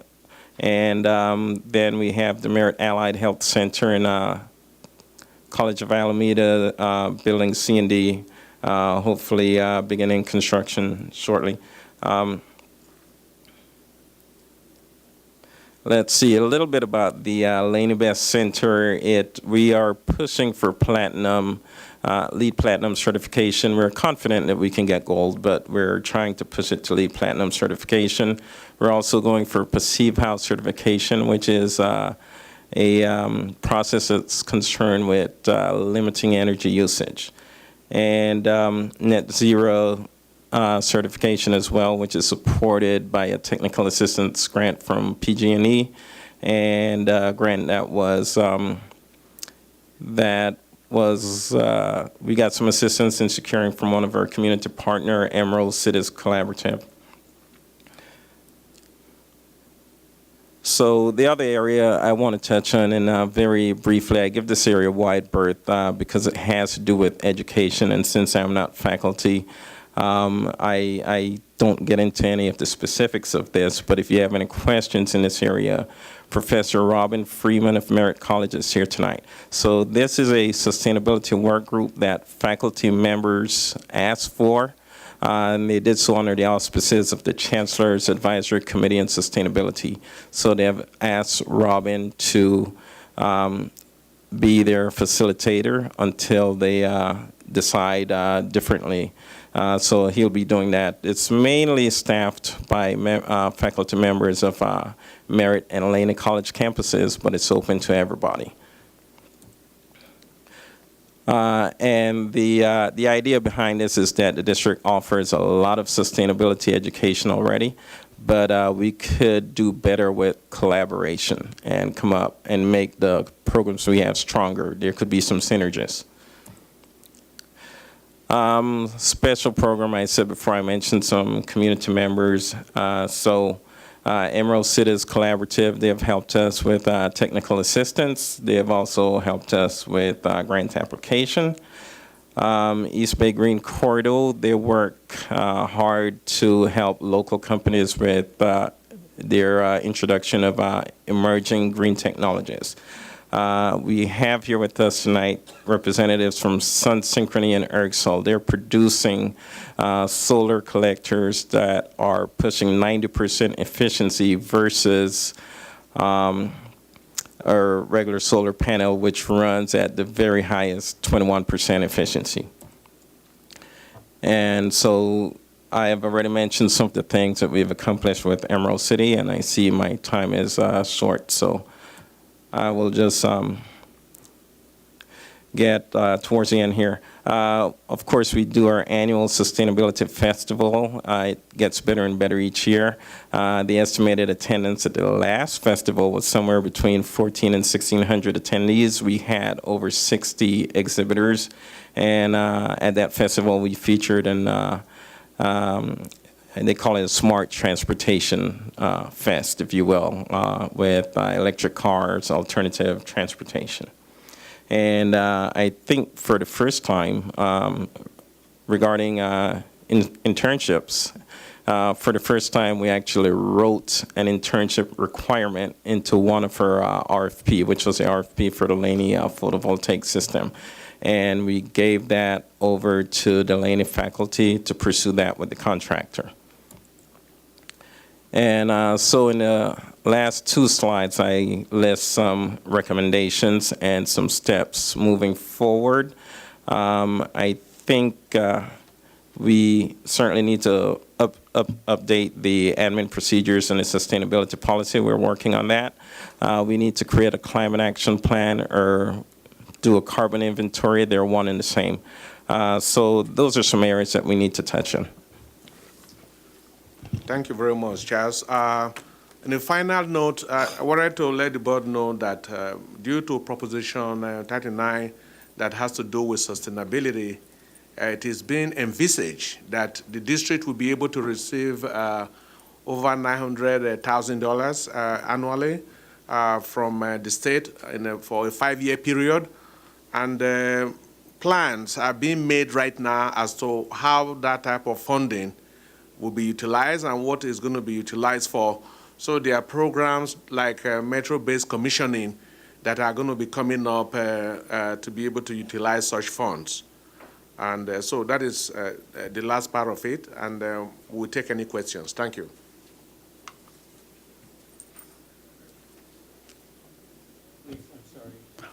Thank you very much for that report, and thank you very much for the work that you've done on sustainability. It's a very important goal for our institution and, of course, our community.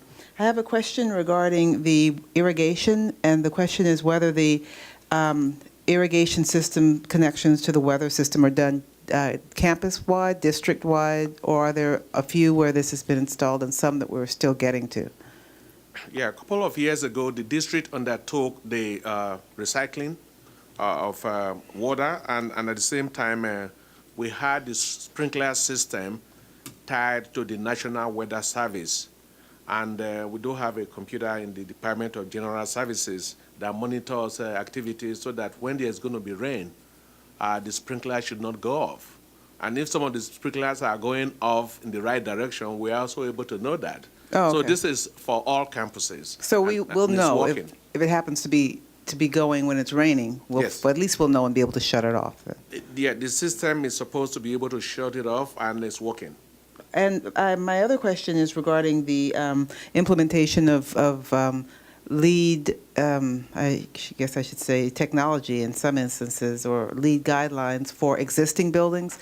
To what extent are we able to implement the LEED guidelines in our renovations of existing buildings? Yes, what we're doing in general, we have a comprehensive plan on how we pursue LEED certification. For instance, the proposed Laney College Student Center is marked to be LEED Gold, even though the building is an existing building. So there are a number of points and various categories that we have to fulfill in order to be able to meet those certifications. Oh, actually, my question was regarding renovations for existing structures. Yes, this is what I'm saying. The Laney College Student Center is an existing structure that we are planning LEED Gold for. So we do have plans to be able to do modernization for existing structure that will meet either silver certification or gold certification. So then that would be the degree to which the renovation is comprehensive would determine the extent to which there could be a acquisition of LEED points. Yes, see, some buildings, because of the way they are set up, their natural set up, led themselves to be able to get higher number of points, like LEED Gold, but others is difficult because of where they are situated to be able to do that. Because you look at the issue of insulation, you look at the mechanical that has to do with it, the landfill area that could be maintained, and then the type of energy that you utilize or features of energy savings. All of those will lead to the number of points for certification. So for all the major buildings that we're intending to renovate, that counts as part of sustainability that we are undertaking. So then the process is to look at where the modernization or the renovation is taking place, and then to determine how aggressive the LEED principles can be applied depending on what part of the building's being modernized? That is true. And the other thing is to do certification costs some money to do that. So there are instances whereby you install energy efficiency to be able to bring about sustainability, but don't go and apply for it. Because when you do apply for it, you have to be able to maintain that on an ongoing basis. But overall, at this point, we are looking for certifications for the buildings that meet those criteria. And then that would be piecemeal certifications where you couldn't get an overall point accumulation? No, in terms of overall certification, the long-term strategic goals that we have in the district is to be able to have each campus certified as a lead campus. But when you're doing a particular project, that particular project itself will be certified on its own, not parts of it, but as a whole. So, okay, so one more question. So if you have a building and you can only modernize part of the building, but what if that doesn't give you enough points to get to LEED certification? If it doesn't give enough points for certification, then the part of it that you are modernizing should be able to bring about certain elements, like, for instance, energy reduction, that is beneficial towards sustainability, even though you cannot meet the overall goal. Okay, so then that would be maybe a sort of a partial accumulation of LEED points depending on which aspect of the building, which component is being modernized. Yes. Okay. Thank you. You're welcome. Trustee Roddy? Yes, thank you very much for your presentation. Just briefly, you indicated that you had some guests in the audience. Maybe they could just be acknowledged by standing so we know who participated. Introduce And maybe your go ahead. Introduce them by name. So, Mr. Lynn, Come forward. Robin, you should come too, and Monica and Wolfgang, please come up. They can introduce themselves. They can introduce themselves.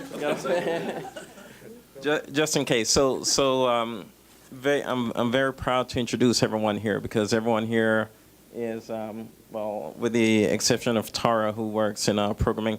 So Mr. Lynn Little, who runs a company called I'm in Control, who's based right here in Oakland, and is developing a system that would help us monitor buildings such as our portable buildings. I think we have somewhere close to 50 of those portable buildings, but we don't know how they use energy because they're portable, so we don't want to spend money connecting them to our building management system. Can he raise his hand? I'm sorry. So, Lee, you could talk a little bit. Would you say something, please? Again, my name is Lynn Little with I'm in Control Energy Systems. What our system is doing is new technology that's incorporating wireless technology, so it's less intrusive for the buildings and standalone.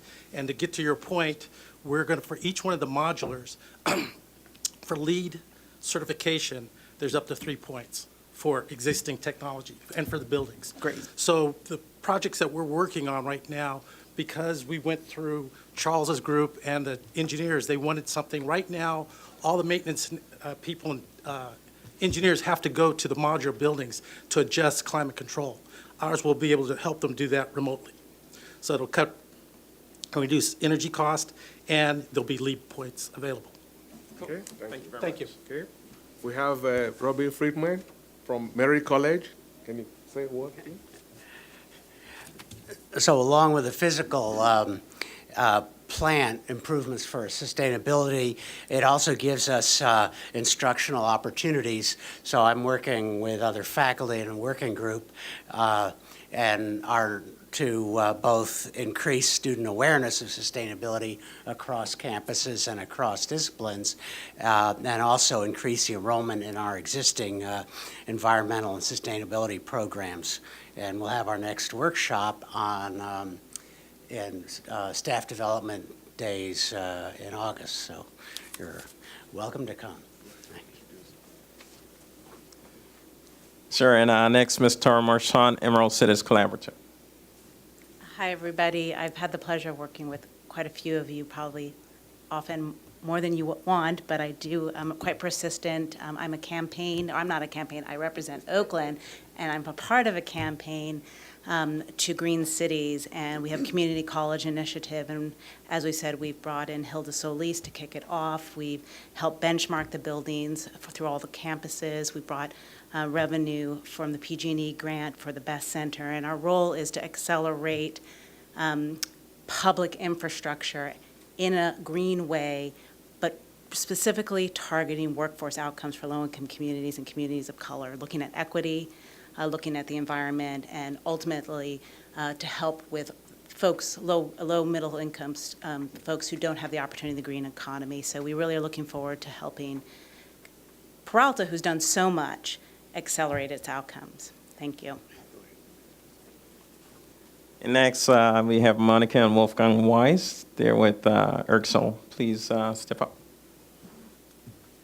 Good evening. My name is Wolfgang Weiss with ERGSOL. ERGSOL translates Let the Sun Work for Us. We are working on a very novel, high-efficient technology. You might be familiar with converting sun into electricity, solar radiation into electricity. We are converting solar radiation into heat. And what we are doing with the heat is either provide the heat for heating purposes, space heating, or heating up water, or we also convert it into cold. So that's what we propose here for the college, a little installation which converts heat into cooling, running air conditioners, and at the same time, we are providing heat for heating up the pool. So that saves costs on electricity as well as natural gas. We are manufacturing this technology here in this area. We are looking for workforce. We are willing to support the college with either internship or getting the workforce educated and trained. And that's one of the main focuses we are looking at. Thank you very much. Thank you. Thanks very much. All right. Mr. President. Thank you very much. Yes. I don't want to belabor the point, but appreciate the presentation and also the guests who came. So I know we invested a lot of money in solar system, just in the last couple of months, a couple of years ago. And so how efficient has that been? And if it has, are we looking to do more panels and that type of solar energy in the future? Or is that antiquated? Yeah, the next step that we presented tonight is looking at other forms of energy reduction to be implemented. For instance, at Laney College, we're looking at using like cogeneration instead of gas. That will be cheaper to run the swimming pool, to be able to run the art center. That is one of the next steps that we're following. Then we're also looking at metro-based commissioning, whereby through education and through metering of every building, with both student, faculty, and staff will be able to know how much energy is each building producing, and what are we doing to be able to reduce the energy used there.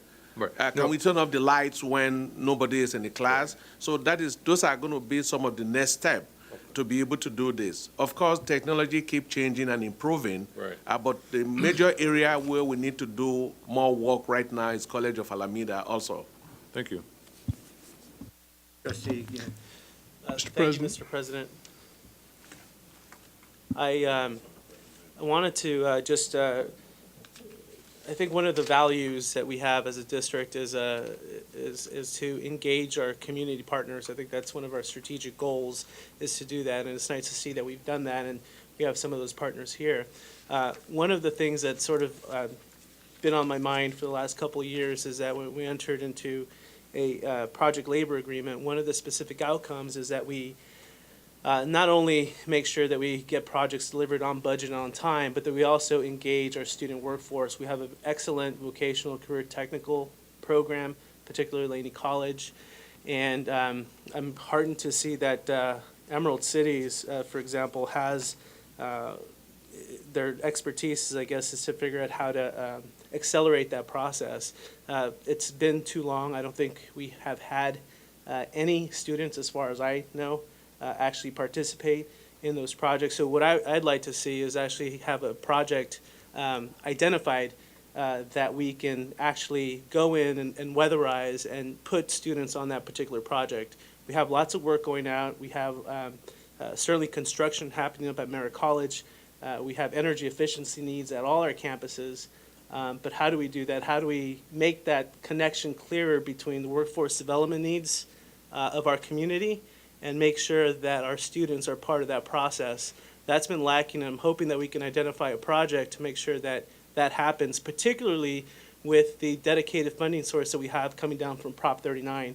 Prop 39, as I understand from your report, Dr. Caro, is $900,000 of earmarked funding that's going to be coming down the pipeline. If we can maybe use existing resources to accelerate that, maybe use bond dollars to put that money up front to kind of get the project going for construction purposes, and then pay back that fund, reimburse that fund as those payments come in the next 5 years, I think that'd be a wise investment. Certainly, we've done a good job in our sustainability program, but it's not anywhere near where I think it ought to be. We saw a lot of the fluctuations in our energy usage in the charts that were provided, and I think we could do a lot better. And certainly, if we can engage our community partners, particularly Emerald Cities, to do that, I think we ought to do that with haste. Thank you. Thank you, Trustee. Trustee, Bob, I just wanted to indicate to Trustee that we did hire some students to work on some of our projects, and they were featured in a newsletter that we produced. For instance, when we did the athletic fields at Laney College and the solar work that was done there, a Laney student was hired to do that work. Then also, we did send messages to faculty to have students identified that can be able to do some of this work. What not needed to happen was to have a site letter between PLA and the district that was authorized, so that when we do future projects like the Allied Head project at Mary College, we'll be able to have better numbers to report back to you. I mean, I think about buildings, like if we're gonna, this building, we know that, and I haven't read the benchmark report for the district office, but we know that this is a very energy inefficient building. You know, even if we looked at this building as a particular project, there's gotta be projects out there that we can start on to try to reduce those energy costs. Okay, thank you. Trustee Gonzalez-Yan. Thank you for the presentation. You know, the promise of a green economy has been out there for a long time. The promise of a socially just, sort of high road approach to a green economy has been out there. And I guess I want to follow up with Trustee Guillen's comments and just if we could hear from the Emerald Cities Collaborative folks, what might that look like? If we were actually, I mean, here we are with amazing training programs with an inner city population and with money to spend. If we were going to do something that kind of modeled this and got us out in front, what might that look like? I'd love to hear for just, you know, a minute or two what that might look like. Thank you. Well, first of all, I think to target the workforce opportunity, if I'm not mistaken, in the project labor agreement, there isn't actually targeted apprenticeship, targeted hiring. And that's one of the things that our community workforce agreement would bring to a project. We would work with the portfolio owner to say, here is the money, here is the project, and within this project with the unions, how are we going to access apprenticeship opportunities for those students from this project? That's not uncommon, but it doesn't exist for you guys. In terms of funding, we bring in finances or people who are interested in financing who want that triple bottom line. So targeting pension dollars, for example, from unions who really want more advanced, more triple bottom line returns from their investments.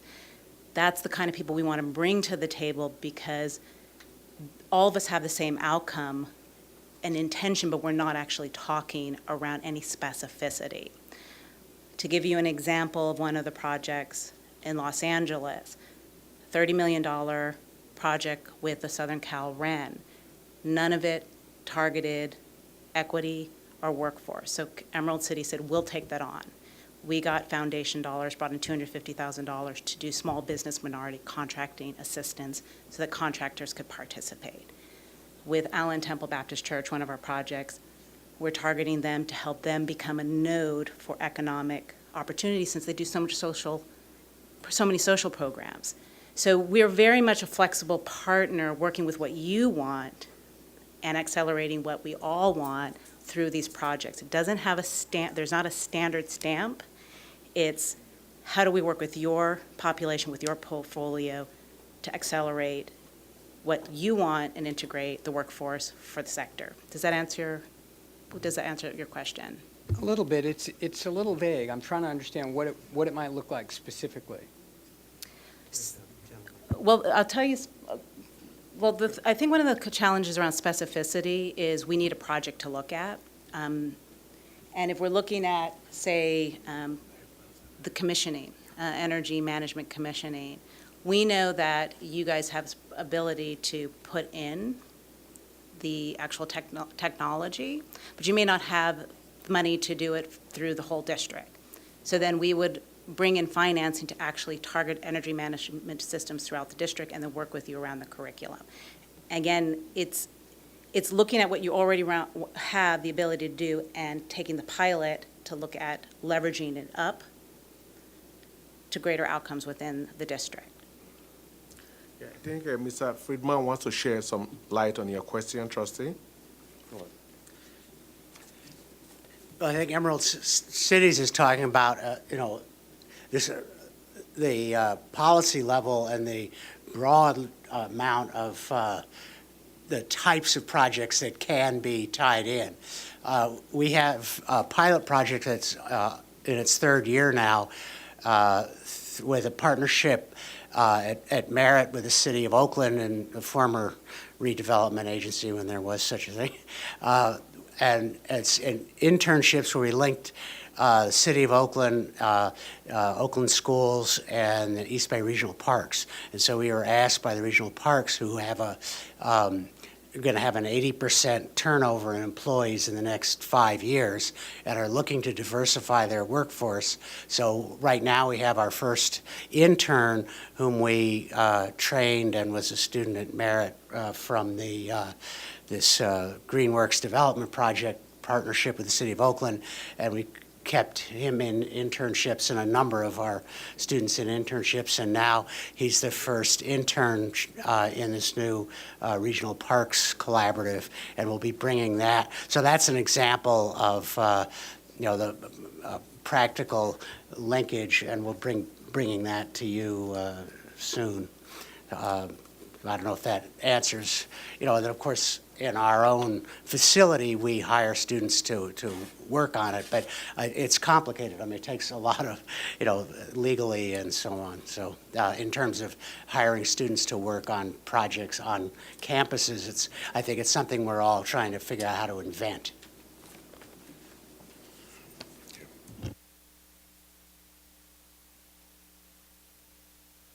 Trustee Withrow?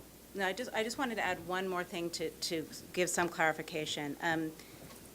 The partnership with Emerald Cities, we actually bring the experts to the table. So when you ask what we're doing, I am not actually designing, the program. The stakeholders, you are designing the program. So that's why it's difficult to have specificity of the outcomes, because we have to hear what the outcomes are that the district are looking for in order to bring the partners to the table. Thank you. And Trustee Withrow? Thank you very much for the presentation. I think all of us are interested in sustainability. I think we believe that as social leaders, civic leaders, that it's our responsibility to focus on that sort of thing. And a lot of us have different hats, certainly far and apart and different from being a trustee. And in the corporate world, many of us are involved in the commercial aspects. But I do have a concern in that our primary focus is education and the investment of funds for education. And the tax dollars that the taxpayers have committed for the revitalization of our facilities that are definitely needed need to be invested in a way that is prudent and that we can justify to the citizenry that are providing the funds that we're being fiscally prudent. And I looked at just one of the slides, and not from the standpoint of nitpicking, but on the solar panel installations throughout the Peralta colleges. You showed a gross investment of $13,500,000. You showed a credit rebate of $2,465,027, which means there was a net investment of $11,034,973. And those panels currently are yielding on an annual basis a savings of $248,639. And to a finance guy, that means there's a 44.38 yearly payback. In other words, it's going to take 44 years to get a payback on that investment. And to an investment guy, that's really not a very good. But not only that, if you take in in the cost of money out over time, and depending on your assumptions and how you work the numbers, you're probably looking at 60 to 75 years. And albeit I'm not an expert on solar panels, I have delved into them. I've interacted in the corporate world on a number of the areas. But I'm told that our panels probably have a 10-year life to the point of obsolescence. Now, that doesn't mean that they're going to disappear and go poof, but that there's 10 years. And I think that in pursuing all of the goals that I think are admirable, I really do, that we have to make sure that we're investing the tax dollars to achieve the greatest end. And the greatest end is one where there's a level of specificity that you can put your hands on and not well up Dr. Hayakawa's abstraction letter. Thank you. Thank you. Are there further comments? Seeing none, I thank you very much for your report. And I'm sorry, Trustee Handy? Just real quick, I understand what you're saying, Bill, but I also understand that we voted on those things. We knew exactly what our investment is going to be. We knew how many years it was going to be before there was return. We knew how long those things were warranted for. This was a determination that happened. We didn't just like come out today and those solar panels were up. This is discussions that we've had over a year. So if it is something that we need to be looking at in the future, again, that's something that this board has to determine whether or not they're going to vote on. But we can't come like after the fact and say, maybe we shouldn't have done that because we thought that it was worth the investment at the time. Okay. Thank you. If I could, Mr. President, just to say, comment on that. It's not necessarily to look back and beat ourselves over the head. That isn't the point. Looking outbound, when we look at the various projects that we're going into, we need to assess them from the standpoint of fiscal prudence. Thank you. And seeing no further comments, again, thank you for the report. And we move to the consent calendar. I understand there are no speakers on any of the items in the consent calendar. Is that correct? No, there's no speakers on the consent calendar. And with that, I'd like to move approval of the consent calendar. Want to note that except for items 23, 24, and 26, which have been removed from the consent calendar. I'll second There's that. a motion, there's a second. All those in favor? Aye. Opposed? Nays? Consent calendar. Abstentions? Yeah. Thank you. Now we move to a discussion of items. I think we're going to take them as a pair. Trustee? I'll move approval of items 23 and 24. 23 and 24, there's a motion. These are both technology projects dealing with financial aid. We're in a discussion mode now. Just to read out the items, it's consider approval of a contract with High Street IT Solutions and consider approval contract with Hicks Consulting Group. Thank you. Thank you. Thank you, if I may, Mr. President. Yes, please. I'm really pleased to see us moving forward with this project that has plagued us as a district for as long as I've been a board member. And so to see an actual completion date proposed of May of next year warms my heart. I think it will pay the heating bills of our students, too, when they actually get checks delivered in a timely manner. The question that I have has to do with the implementation process of this, because we've been, I hate to say it, but we've been promised this for years, and so now we've got a deadline, and I'm wondering, how will the board be kept up to date as regards the implementation and whether we're on track and so forth? Because it seems to me that what's happened in the past sometimes is we run right up against the date where it's supposed to be done, and then we're told, oh, yeah, well, we didn't really mean it. Next year, come back and ask us next year. I'm presuming we're completely in a completely different mode, but here we are in July. We're looking at 9 months out to have the thing done. How will the board, how does the administration propose to keep the board up to date and to make sure that the implementation of this thing actually is on track, that it's tested, et cetera? If I could just hear a word about that, Well, let me I would be suggest, assured. may I suggest?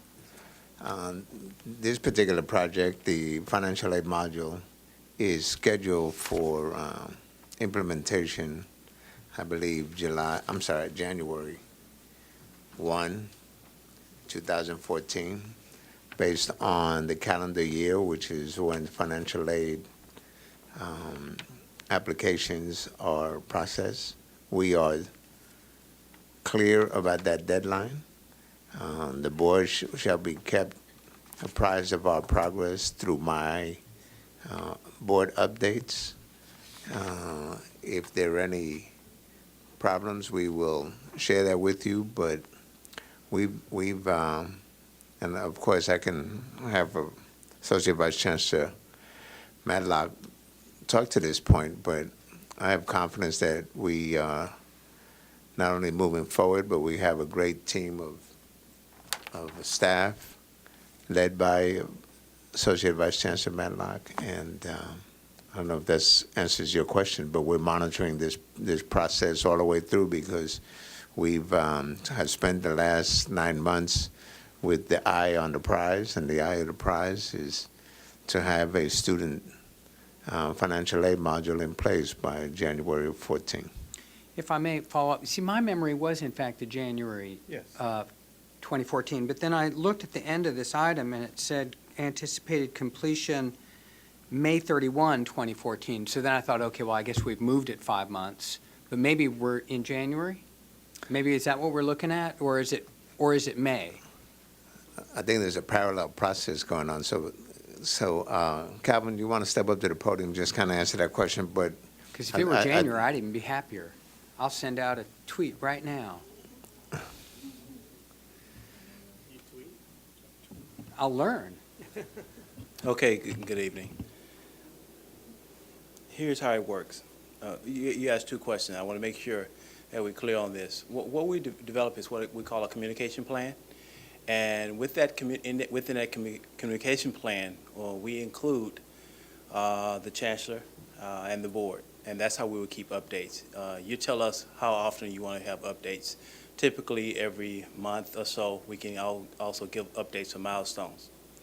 The second thing, what you have to understand about the financial aid is financial aid have a what they call an academic year, and January 2014 is the beginning of that academic year where you load the ICERs typically into the system. Now we know we're running late on this project, so we probably we don't load typically the ICERs actually on January. So we probably will load them in the February, early March. So what happens is when they implement the project, there will be an overlap. So we have the contract extended until I think it was May. You may have seen it May. And so that's kind of like a warranty period. And while we'll be running parallel with the existing system, while we have the other system overlapping to make sure that we get everything run on an appropriate schedule. So that's kind of how it works. So we're going to use both programs as a fail-safe, basically. Yes. If the new program, the PeopleSoft, isn't working, well, we have that fallback with the old system, is that what you're saying? Right, that's kind of a contingency, but at the same time, we don't want to, I don't see failure in this project. Basically, Neither do we. we will run as a parallel, just to assure that we have it working right before we cut over. I'm reassured, and just I personally would love an update every other month or so, but that's just me. I don't know if the rest of the board cares about this. I mean, so intently. I'm not saying that you don't care. Thank you. Let's just say that we will leave it up to the discretion of the chancellor to provide us very timely information about developments, even if it's just to say things are proceeding on, according to schedule. Are there further comments? Yes, Trustee Handy. I pulled this for very, very different reasons. In reading this in my board packet, in all of the time that we have talked about implementation of the financial aid system, this is the first time that I heard that we would need to be hiring somebody to provide technical support, especially at $700,000. When did that happen? I mean, we've been told that you're implementing this model. We've been told all these things, different parts are happening. But when was it determined that we would have to hire outside technical support to support that? Because that's not a little amount. So I felt that shouldn't have been a surprise. I should have had a clue that this was coming. But in all the years and talking about implementing these different modules, there's not been conversation. So did I miss something, or if? And it's not a problem with the process or the bidding process. It's just that I felt completely blindsided by this particular piece because I didn't see that coming. I thought that once we had our modules, we would be able to do things in-house, especially since we're running another item, another $190,000 for another concurrent system that we've been paying over $100,000 for probably the last 7 years. So I know that we need this push to finally get out there, but that particular piece I wasn't expecting. So if you could just tell me a little bit of how that came to be. Well, first of all, I would like to say that, we're going to maintain it by in-house staff. But we own the financial aid module in PeopleSoft. The question, I think, is we need implementers to implement that module, and that's where the cost comes in at, in terms of someone that has the skill set to be able to implement that module. And let me tell you a little bit how we put this together. And I'm really confident about this project. One is because my fingerprints are all over it. And I don't say that in a boastful sense. I say that in the sense that I got a chance to be a part of the procurement process. And the procurement process actually starts with the selecting of someone who has the capability to implement a project of this magnitude like financial aid. For example, we went through a evaluation of qualifications. And that pre-qualification says that this vendor needs to have the expertise to implement a financial aid module in a 4-college or a multi-college district. Very important. We are not a single college institution. We are a multi-college institution. So we want to screen out anyone that does not have that capability. The second thing, we want to make sure that that vendor had California Community College experience. Third thing, we want to make sure that vendor had California Community College reporting experience. We are California. We are highly regulated. So we did all this pre-qualification things because we needed someone who had the expertise to be able to implement that. It's a very difficult thing to implement this because we know, based on past history, what have happened in the past. And we don't look for failure here. And we are very careful how we wrote the RFP. And to make sure that whoever we bring in can actually successfully implement this and take us through this and do the knowledge transfer so our existing staff that we're building, that we have earmarked for this, can take over and we build that all into the project plan. And that's what we're actually trying to do. I want to also keep going and say that after that pre-qualification, we actually went through specific criteria. And that criteria, do they have the experience? And we weighed them. That was the heaviest thing. Then we weighed them on cost. And then we weighed them on how you take a project from the beginning to the end and take them through what I mentioned early in the presentation to you, system methodology system lifecycle methodology on how projects are, best practice on how projects are run and successfully implemented. So the maintaining of it, yes, we will maintaining in-house, but the implementation of it is where they can't come in and do the heavy lifting, and then we take over after that, and then we roll them off, similar to all the other consultants.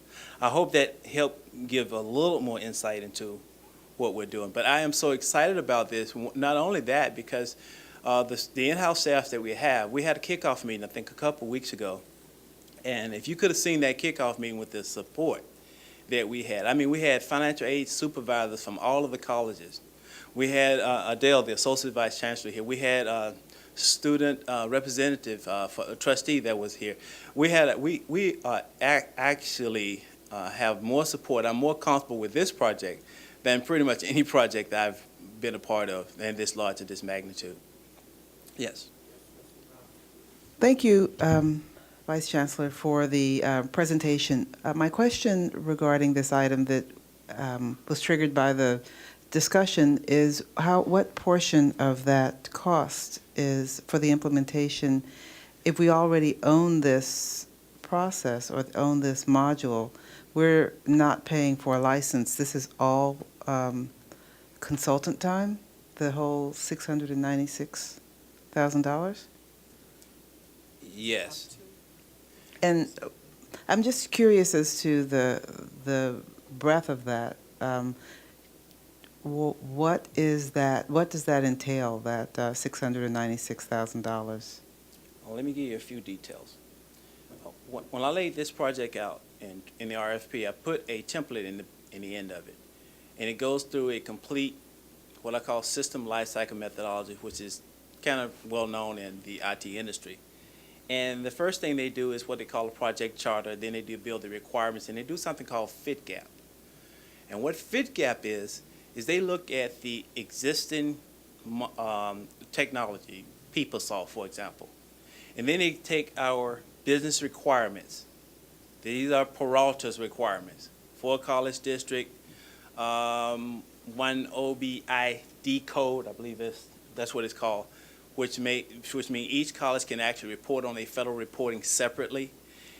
That's called fit gap. So we look at the technology and we look at the requirement, and then you look and see, will this technology fit the requirement? If not, there's a gap.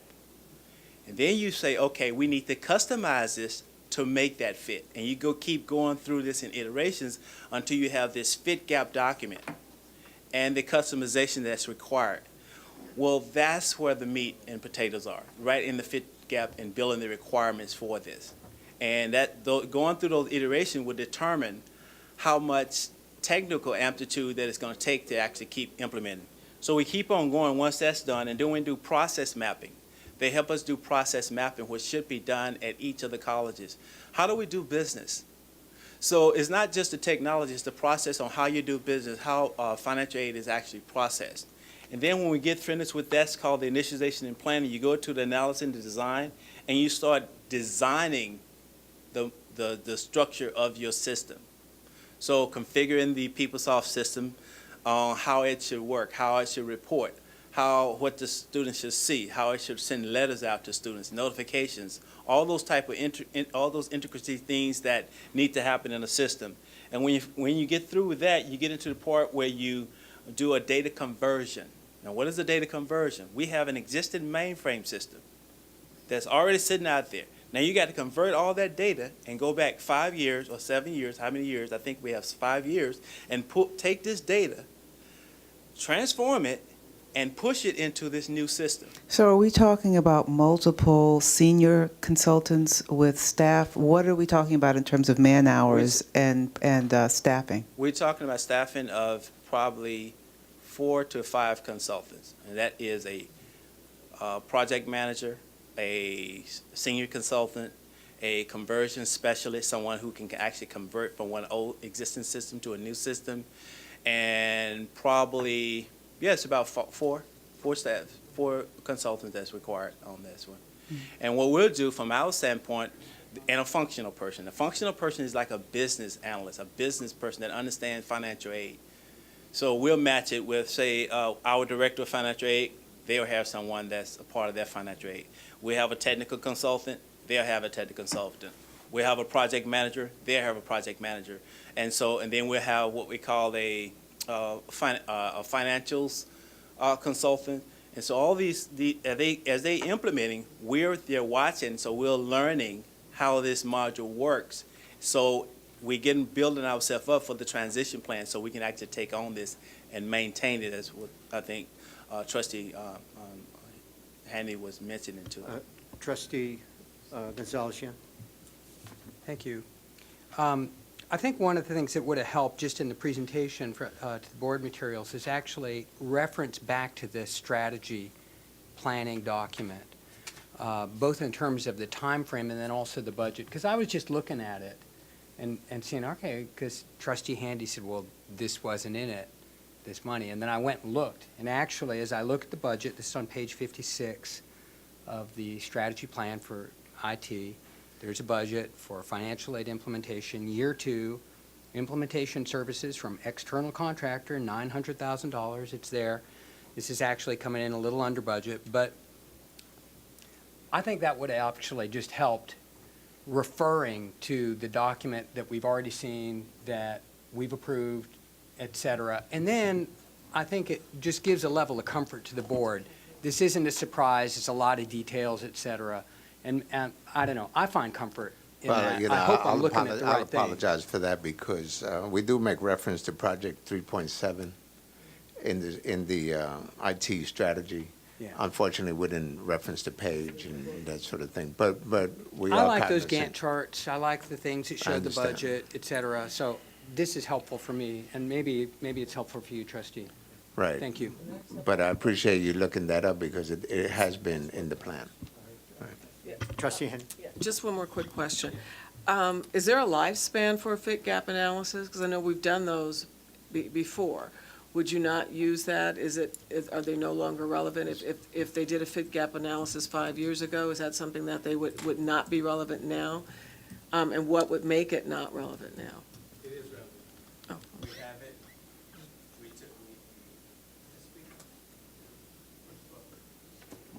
Yes, that is relevant. We have the fit gap, the last fit gap that we did. We took that fit gap, we looked at it, we dissected, we're going through it, and we will include the ones that have been resolved. Since it's been so long ago, I think when we initially did the fit gap, PeopleSoft have been upgraded since then. So now some of those things are not relevant, but others are. And so those are the ones where we have to do some customization to make it work for a multi-college district. And I keep stressing that multi-college district because there are not many, the Los Angeles Community College District who will be doing the same type of implementation with PeopleSoft, and we're very limited in the technology from a multi-college district. It's very, very difficult. So yes, that is relevant. We are using it. Thanks for giving me an answer that I liked on that, because I know our taxpayers would like to know that we can salvage something out of the expenditures that we've gone through as we've gone through these growing pains to finally get this system working. And other documentation also to see, because we know, we went through the thing, combed this line for line to find out what those errors were, so we can actually take that as lessons learned and build on that and make sure that we have a successful implementation. So. Thank you. All right. Just as you go through this process of the implementation, I think our students and I myself would appreciate it, just revisiting this Hire One system of getting the money to the students. You know, they use this Hire One card, and I've just heard so many complaints about price gouging. And I don't know whether it's accurate. I don't know whether there's a way of doing it that is more efficient and less expensive for our students. But if that could be revisited, I think a lot of students would be appreciative, and I know I personally would be. Thank you. Okay, Hire One is one of those pieces that integrates within. Yep, so just as we're building it out, if we can revisit that, make sure that's the vendor that we really should be using. It's the least expensive, most efficient thing, because a lot of students, I mean, I've had at least two dozen students complain to me about this Hire One card system. Mr. President, I'd like to call for the question. All right, there's a call for the question. On items number 23 and 24. Items 23, is there a second to the? It's been moved and seconded already. All right. All those in favor? Aye. Abstentions? Nays? Item number 26 is consider approval of resolution 13/14-6, accept bid and award contract for College Learning Resource Center Library Renovation Phase 2, Bay Construction Company. Is that your item? You pulled Yeah, that? Yes. I pulled Proceed. this item because I know that this firm that we've. Oh. I'm sorry, yes. Is there a motion? You make a motion? I All right. just see the. Okay, seconded? Second. All right, proceed with the discussion. Sorry to Sorry, interrupt you. that's quite fine. On this item, number 26, with Bay Construction, my question revolves, this particular firm seems to come about 20% below the lowest other competitive bid, $195,000. I know it's an Oakland firm, that's great. I'm concerned because in the past, when we've had firms who have come in below, quite a bit below, and I consider 20% quite a bit below the bid price, concerns with past contractors. You know, I think about, and I'm not trying to say that they're akin to this company, but the now defunct NBC contractors that come in really low. I just want to make sure that this company is actually paying their employees what they ought to be paying and hasn't been in trouble in the past or anything like that. So I just want to get those reassurances from staff. Yeah, Chancellor. The company you just mentioned, Bay Construction, is the same company that did phase 2 for the Lenny College Tower that we toured this afternoon. We hired them back in April this year, and they were going to complete the work this July, and they did. And the change order was very reasonable, very low, below 5%. And we have audit record from Padilla, whom you were approving tonight, that has gone through their books to see that they are paying prevailing wage in accordance to the State Department of Industrial Relations. So we are confident that despite the fact that this bid is 20% low, that they will perform. Any idea why they can, I mean, what is it, 20%? Is it because they have a specialized staff or why? It could be multiple reasons, I guess, why they can, you don't have to answer that. I'm fine, thank you. All right.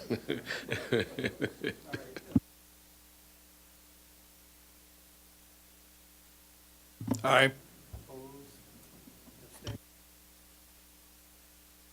I'm sorry, I didn't have my microphone on. The motion carries. I'm just, Clerk? Mr. President, I'm going to abstain on that last item, number 26. Abstention on 26 by Trustee Guillen. I believe that concludes the consent calendar and the consent calendar has been approved. This concludes the items that had dropped through to the action calendar.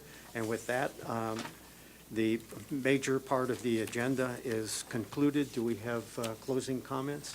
A couple of comments, a couple of parting shots, if you will. Now, till our next meeting, which is on September 10th, the board is in recess the month of August, and we'll be reconvening here at the boardroom on September 10th. Wanted to remind folks and the community that the district and colleges are on a 4-10 schedule this summer. They're closed on Fridays and weekends through July 26th. And we already talked about the golf tournament, but I hope that people can go and support the golf tournament on the 22nd to support our students. The board would also like to extend our sympathies to the family and friends of retired Peralta employee James Harding upon his passing. And again, we'd like to wish a fond farewell to Yvonne Thompson, our former student trustee, and our board clerk, Roxanne Epstein, who is leaving us for a much shorter commute, if you can imagine that. You'll both be missed very much, and Mr. President, that concludes our announcements for this evening. Thank you. I declare the meeting adjourned.